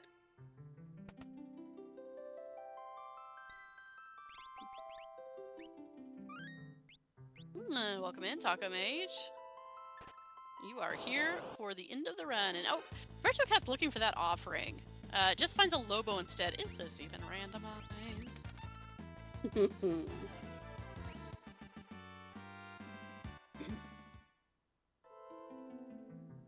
Alright, Antonio Ortiz, like we kind of talked about at the very beginning, Kefka Tower skip lets you go to the statue fights. Like as we see right here, he's gotten to skip everything that he needed to walk through.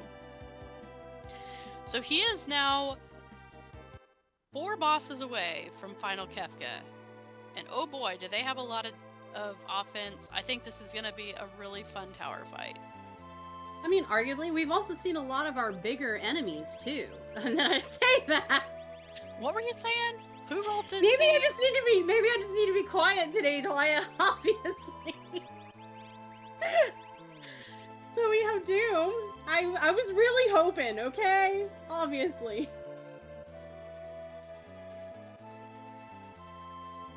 I guess that's what I get, because I was thinking, you know, like, Doom Gaze and Doom were really about the only ones that were nasty we had left over, and of course Doom showed up. So I didn't even really get the words out before it happened. But indeed, like Chatty has said, we have now officially found all 3 statue bosses. We have. So No the getting out only of this one. Okay, we found all 3 statue bosses. We found Guardian. The only thing out there is Doom Gaze. Uh-huh. Where is he gonna be? Is he gonna be up here? I mean, again, you're the one that rolled this. I'm just I don't know what's saying. anywhere. I don't know where anything is. Hey, look, it's tomorrow. It's a Yeti.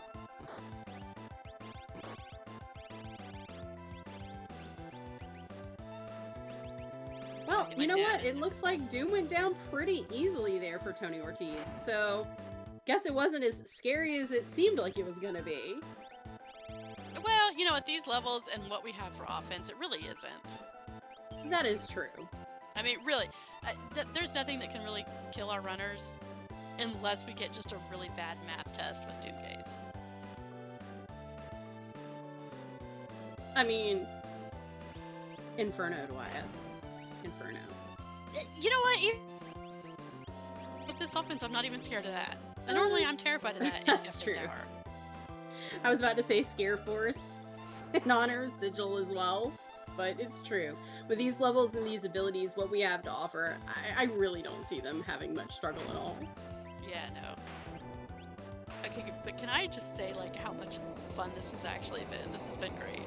And It has people been out there fantastic. have really been fantastic, too. Well, I think that's what really has made it the most fun. We have had an amazing community that has been interacting with us on comms. Like, we're having a good time goofing off and kind of saying what we're seeing. But really, having that interaction and that the community is really what makes this great. And of course, our racers who are really putting on a show and going through the ringer that you have wrought for them. Well, you know, it's all about entertaining the masses, right? That is true. Now, one thing that I don't think that we have really seen, I don't know what kind of calmness protection we're looking at. I was kind of trying to eyeball these espers as they're running through their menus there. We do know that they have Siren, but I don't know that I've seen any. No, we have no calmness protection esper-wise, and I'm not sure that I've seen Life 3 anywhere. What about you? I don't think so, but you know what? The best calmness protection is just block the calmness. I'll be that person. I mean, Locke has pretty good chances with that. Everybody else in this particular lineup is questionable. If it was like Shadow, we all know Shadow would just be like, ping! What? There was some kind of instant death coming at me? Nah. Well, you know. That Illumina might actually help out. I'm just saying. Exactly, and we'll be fine. Everything's fine. The world's burning down around us, but everything's fine. So I was about to cringe a little bit looking at this Rexel and realizing that Ultima might be the only thing that this party has, but we do have a flare in there. So at least we do have some single target damage. Now, for anybody who's never really watched this boss particularly, you don't actually have to kill the two flames in the front. You just have to kill Rexel in the back. And generally, especially in the racing scene, when you are doing spells that are AoE and hit everything, those little guys in the front don't really have a whole lot of HP, and so you're waiting for them to fade out and fade back in, and they do this individually. It's not like they do it as a team. So you're definitely trying to go for that single target as much as humanly possible in this particular fight. Very true.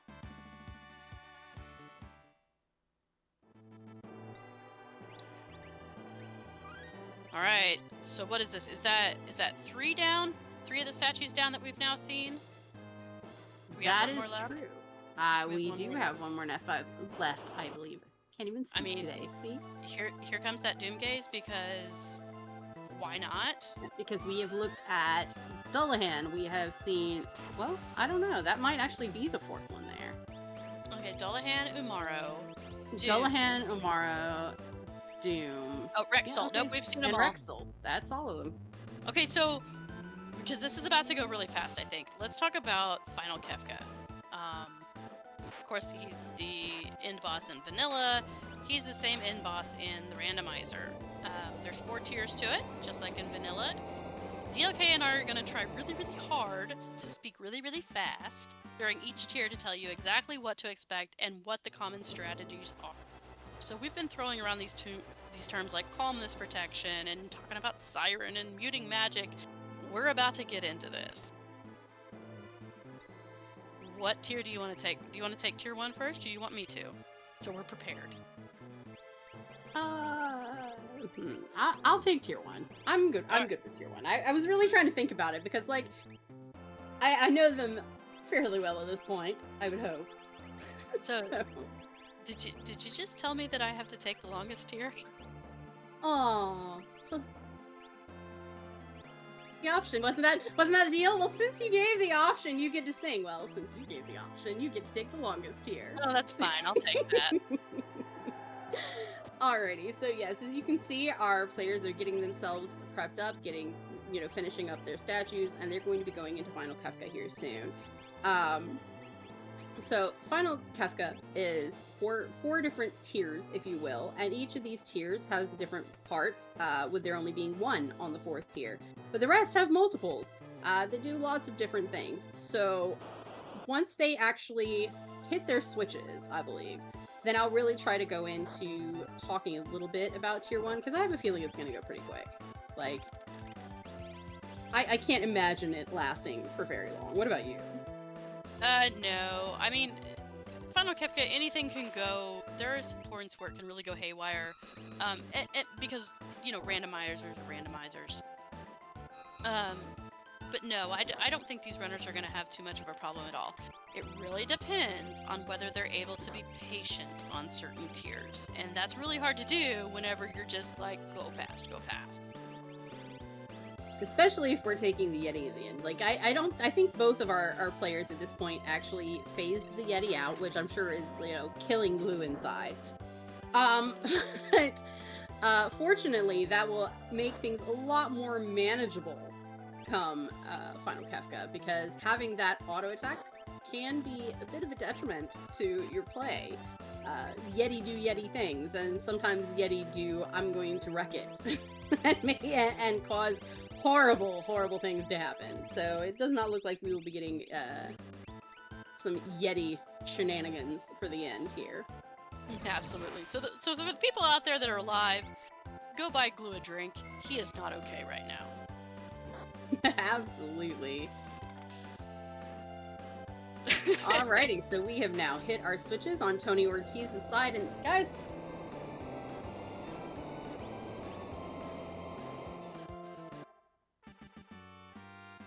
really excited to see how this is going to turn it all out.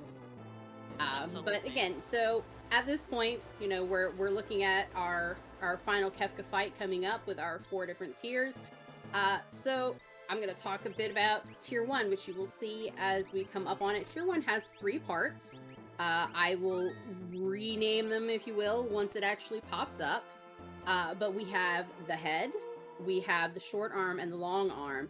And this particular tier is very much physical based. So in the case of Moogle Cup, we are able to multicast our espers, which I don't think we actually mentioned beforehand.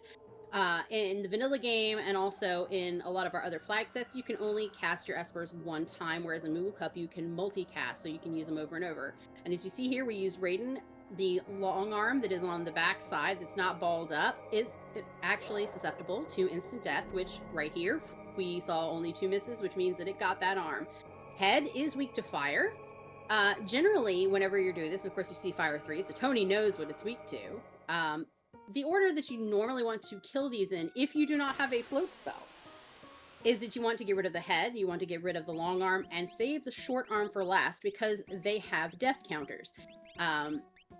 For the head, if head dies last, it does quake, which can easily tank your entire party, depending on health levels. So it is best to try to instant death that long arm, fire 3, whatever you've got thrown at the head, and then take out the short arm last, and it will just hit somebody. That's it. Like that is its nice ending farewell, if you will.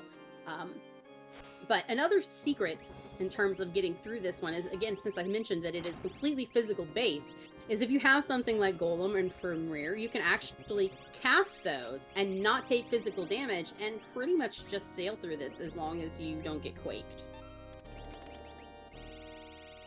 And it looks like they are moving up to Tier 2, so take it away, Dwaya.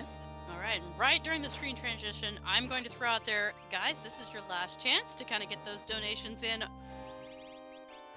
Collide run, but plenty of time throughout the weekend to really raise that number to 10K, because by gosh, if we had to sing, those leaders are going to sing too. All right, yeah, let's Tier get 2. to that karaoke. Exactly. All right, Tier 2, we've got 4 parts. The part on the very far left with its finger sticking out is magic. The red one, the tiny red one in the middle, is tools. The blue guy to the right is Hit, and the tiger face down below is Tiger. Alright, so usually order of operations is you're gonna mute magic because it is susceptible to mute, meaning that it will not do anything for the fight until its death counter, which we'll talk about in a minute.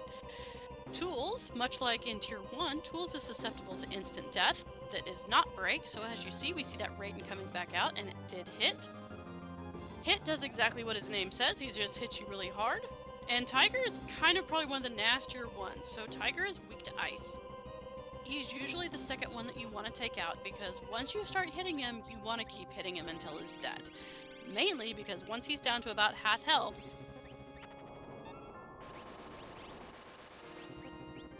I believe. And then he'll also do Doom Tusk, which can zombify one of your party members. And let me tell you, if you get zombified with an action queued up, that can be an end to your final Kefka fight right there. Usually, we will take out Hit second. Hit, like I said, all he's going to do is hit you, but his death counter is 10 hits. Now, with Moogle Cup, if you've got Golem or Fenrir, like in the first tier, you can nullify that. As we see, we just saw that Doom Tusk comes out, and that's pretty nasty. Along with that full freeze, which is also pretty nasty.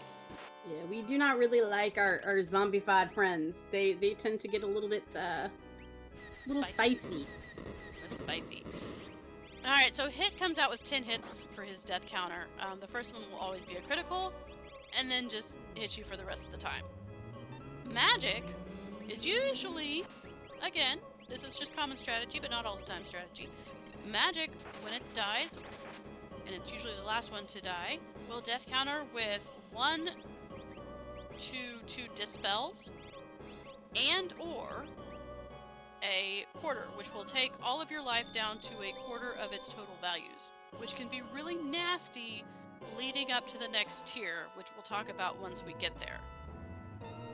That was a great recovery by Tony, though.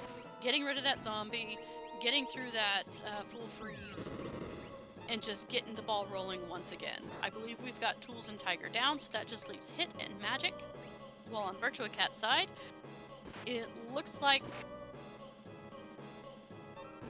Okay, that's Hit down for Virtua Cat. They are really making pretty decently quick work of this final Kefka so far. Mm-hmm. They've had a few little hiccups here and there, but it's still going fairly smoothly. They still have spells that they can get their people up. I mean, obviously, for anybody that has played this, we like to make jokes about the fact that Life 2 is the greatest heal spell, because you get your people right back up with full health, and that doesn't ever make me sad.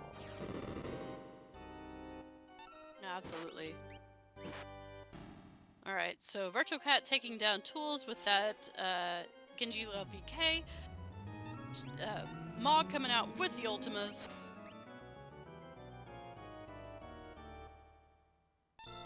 Okay, Magic is not quite dead yet. You did see that quarter come out, however, because it was muted, that was not the death counter. That is actually one of the greatest things when it comes to muting him in general, is that you can tell exactly when he dies. Speaking of, there is Magic down. You see that quarter come out even though he's muted, and the 2 dispels. So we got the full Monty when it comes to the death counters for Magic, and we are up to Tier 3 on both screens. Holy crap, DLK, Oof, take it away. these guys are really cutting it close. Alrighty, so in Tier 3, this one only has 2 parts. We have Girl in the back, and we have Sleep in the front, as we talked about it in the community. Girl is able to absorb all elements, so you are definitely not going to want to hit her with anything elemental, even something like Pearl, you know, that's your light elemental, so you're going with base damage. Ultima, VK, you know, something that can really do that damage and get it done. She only has 9,999 HP, so as long as you take care of that, she dies. Otherwise, she's also healing the both of them, which you definitely don't want. And of course, we're seeing those dice try to put in the work there. She's almost down if she didn't actually go down there. Sleep in the front, we want to make sure that we're careful with the damage that we're doing, because when he gets down to only having roughly about somewhere between 8 and 10,000 HP,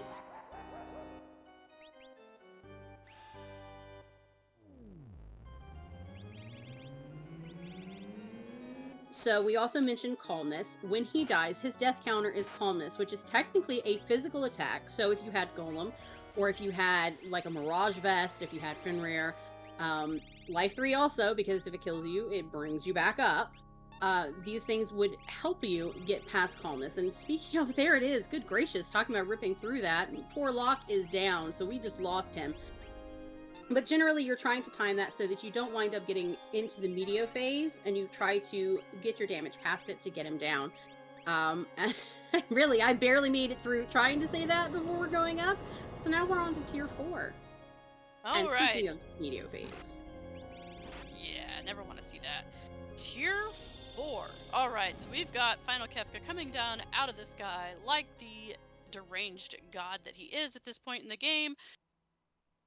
Final Kefka has around 62,000 HP. We want to do about 30,000 to get past his first move, which is generally called Fallen One, or always called Fallen One. Generally his first move. But it is going to take all of our people down to 1 HP. Now, if we would have had Locke with VK, that would have been fantastic. However, right now, we're going to get those dice to put in some work to try to get us past that. Then we're going to go into his counter phase, where he's going to counter with, as you see, this Hyperdrive or Havoc Wing. This can be very detrimental to your party, because unless you have a lot of HP, it's probably going to kill one of your people. You kind of want to wait until we get into what's called Goner phase, which is what you see right now, where it comes up with the text box, the head right there. Final Kefka cannot counter you in this phase, so you want to unleash as much damage as you possibly can in order to hopefully kill him off during this. Because usually, after this, once you've done that, you're in a very dangerous phase called Ultimate Phase, where he has about 10,000 HP left. When you get to that point, 50% chance of Ultima when you attack or do anything to him, or nothing. So we definitely want to see that crack pow during this Gunner phase, and There it is. we just saw it. Yes, so GG's to our winner, Tony Ortiz. This was really, really close fight. So we clocked this in an hour 52. The good time given all of the nasty shenanigans that Dwyer rolled for this seed. But these guys really stuck it out and turned it out. They also, you figure they did the opera, they saved Sid. They also had to get Skip.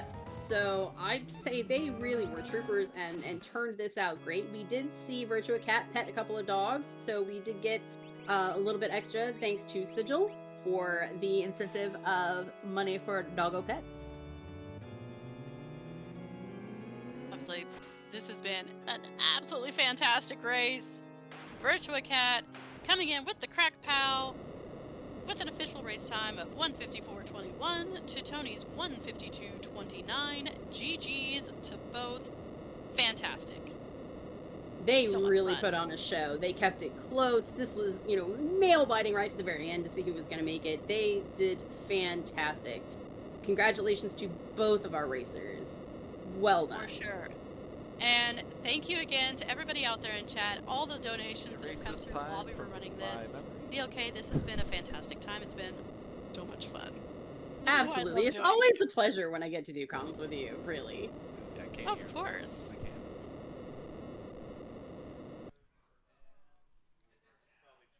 I am super proud of both of our racers. I don't know. I think we're actually kind of in our time. Like, I don't know if we have time for comms with the guys or not. I think that is, since we're not there, it Apparently makes it we kind do. of hard for us to know whether or not. We have a little bit of time for an interview? Okay. Okay. Oh, excellent. Yep. All right. Go ahead. Oh, okay. Are they good? They can hear? Can you hear us? I can hear. Oh, Excellent. Okay. Well, congratulations on a fantastic run. It seemed You guys close. really put on a show. It was very close. yes, it was. There was laughter, there was tears, there was probably a lot of frustrations, along with some tech mishaps. But man, guys, it was a lot of fun. Congratulations to fun with it, Tony. Like, that was awesome. I can't hear. Oh. Oh, thank you, thank you. Um, I know, can't hear like- Tony. but I'll say this though, like VC, Tony's trying you to play talk, really and well. I don't I think mean, anything's because coming you through. had to in this seed to get anywhere, and I really think that you're gonna go far in the next Moogle Cup because you're already way better than I was when I played in the one I played in. So I'm hearing lots of "you're awesome" from both sides to each other. I think We're in the same location, but you can't hear each other. But we No, can hear you. no, Yeah, no, I can't we hear just him at take all. a headphone off though. But no, I mean you had to play crazy in this seed. There was no other option really. Like when I saw Terra, I figured this is it. This is the coin flip. I either take this and I win off of it, or I take it and I lose off of it. So I just decided to skip it completely and just commit to that play. When I played in the Moogle Cup, my mentor basically told me like things are gonna go wrong, but once you decide to do something, like you just have to stick to it because the other player, like you can't control what they're gonna do. I mean, do you win by a minute or do you lose by 20? Who cares how much you lose by? It's if you gotta try to win, you can just go for it, you know. So once I was stuck in there, I wasn't going back no matter what, and sounded like we were close at the end, but like what was the path? Did you do the same things I did? Well, we don't know which one. No idea. Did you go for Terra or no? I ended up getting Terra, and her back of Narsh check was both my Okay. KT and I my went skip. into the tower and killed the bosses in the tower for the skip. Yeah, I did. Okay. I did the whole tower, and then did back of Narsh for. Okay, so I must have done. What else did I do, guys? You saw both streams. What You did did I auction house. do? Auction house. You that's did it. auction Yeah, I house. never touched that was, auction That house. was really the That's how play I got that last we were one. all staring at, going, "Is it gonna That's happen? the first Is it time I gonna probably pay rolled off?" the dice. I think like physically, like I like I did a motion under here. Like I'm like, all right, this is what we're doing now. I have 100K. Let's go for it. I did have to buy three strikers before I got to Esper, though. So it's not like I got lucky on that one. That's about average. I think getting the 2 VKs from Coliseum was really big for me. And then I never thought that I would be devastated to see Welk. Yeah. And So with the Momo or Umaro and a Mog that can dance. I skipped Coliseum completely. I like once I saw what was available, I just kind of I committed to not even going there at all. Yeah.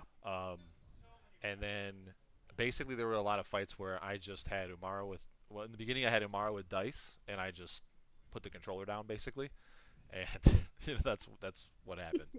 And then when I got Setzer and I found some offerings, then I fought Magic Master with just 3 as well. Yeah. And thankfully I was about to say, that was a let's just talk about some of these bosses, guys. Yeah. You saw all 3 of the statue bosses at different times. You got faced with Magimaster. The only thing that was super nasty that you really didn't come up against was Doomgaze. And you can thank Dwyer for all of this, by the way. Like, let me just oh my gosh. push that over there. That was she rolls some really interesting seeds, and she really put you guys through the ringer, and you came through it, smashed through it really. I'm guessing I think Landslide. in terms of offense, I'm guessing Landslide is non-elemental for Magic Master. It is. Oh my that is gosh. correct. It's basically it kind of calculates like a mini flare. Okay. Actually, for those that don't know, in terms of the damage calculation, whatever, it's basically like a mini flare, and it is neutral damage. But in terms of your offenses, like Virtual Cat, you wound up finding the VK for an antidote of all things in the Coliseum, which meant that you started off with that. With Tony, you got fixed dice, which I didn't really see as much on Virtual Cat's side. So the fixed dice were really what got you through, whereas he had the VK. And then when you took the dragon up in Narsh, you got that Illumina, and so that became your major offense, it kind of offsetting his VKs. So you guys really kept tight ship with one another through most of the seed in terms of balancing offense against one another. Yeah, the dragon play, I reset out of it, but I had a thunder shield, so I took the Esper fight first, just to get some more experience, and I went back, saved, and then killed the dragon, and I just hoping that was something good, because when you skip Coliseum, there's either nothing there or there's probably everything, and I knew I needed something good, so I figured I had to take that fight. It was worth the risk, and if only one character survived, whatever. But the scaling was still Came low pretty enough. early on. We were kind of hoping you guys would maybe find some rods or something, especially with that go-go start, and there was just nothing. Yeah. So, like, what were you thinking with these characters in the beginning? Like, before you were lucky enough to find the dice or the VKs, in your case, Virtual Cat, like, what were you thinking on how you were going to get off the ground with this offense? I didn't even know where I was going to go to level up. The back of the lock cave, I ended up getting two really like not great fights for that. Like they were hard with my current party, but I was able to get through one of them with dances with snares, and then eventually it just became like, well, hopefully Umaru can hit hard, and eventually I found an Ultima Esper, and I mean it was one of the hardest seeds I think I've seen in Moogle Cup. It was just a really nasty yeah, for early sure. set of bosses. I hit Poltergeist off of Setzer without realizing it. I was just flying, and that came up and I was like, oh no, and somehow I made it out of most of my fights. I made several. That was safety actually saves, something that I did comment on worrying about hitting it later on flying, in yeah. the seed, was you getting through a lot of these fights. Like some of these really, really hefty bosses were just throwing everything at you, and somehow you managed to like skate your way through them, even when it was looking bad, and you still managed to come out on top. And that was actually really impressive to watch. That's that home court luck. I mean, for sure. Okay, looks like All we right. gotta wrap So it up. just so you know that. Okay. Yep. Absolutely. I was gonna say, just so you know, I've gotten several like challenges or threatens of challenges in the Zozo Fight Club because of the seed I rolled for you guys. Oh man, cool. I blamed it on Seedbot. I don't think it's your fault. I fully admit though that I was able to hear meowing at one point over my headset. So my first thought was, I am going to go immediately to the Opera House and hope that this just keeps continuing. Everything sounded like Oh, Charlie Brown What to me. I was heard it better on was noise, that but I it couldn't- came I couldn't down understand. to, there was payments. One of us had to meow, and the other one had to sing the opera. Oh man. And there, when I Virtual could hear Cat, when people you laughing. went, Dwight was already most of the way through meowing the opera, was down at the very end, and then started up for me to have to sing the opera while she was still meowing. It was a show. That's the only All thing that I right, so- heard over the game, and yeah, I fully immediately just like, okay, that's the funniest option. Yeah, I think I could hear people laughing, but I had the volume cranked so high so that we couldn't hear anything in the room. But it's gonna be fun to watch that back. Hey, thank you all. Thank you to all the organizers here. Yep. Thank you to Liam Foundation. Thank you to Dwya and DLK and Glue and everybody else who has helped me here. And congrats to Tony again. I'm sure there'll be a game 3 at some point. For sure. I'll definitely be looking forward to watching you play in the new Moogle Cup that's starting soon. Cool. Hey, thank you all. All right, Thanks, have everyone. a good night, guys.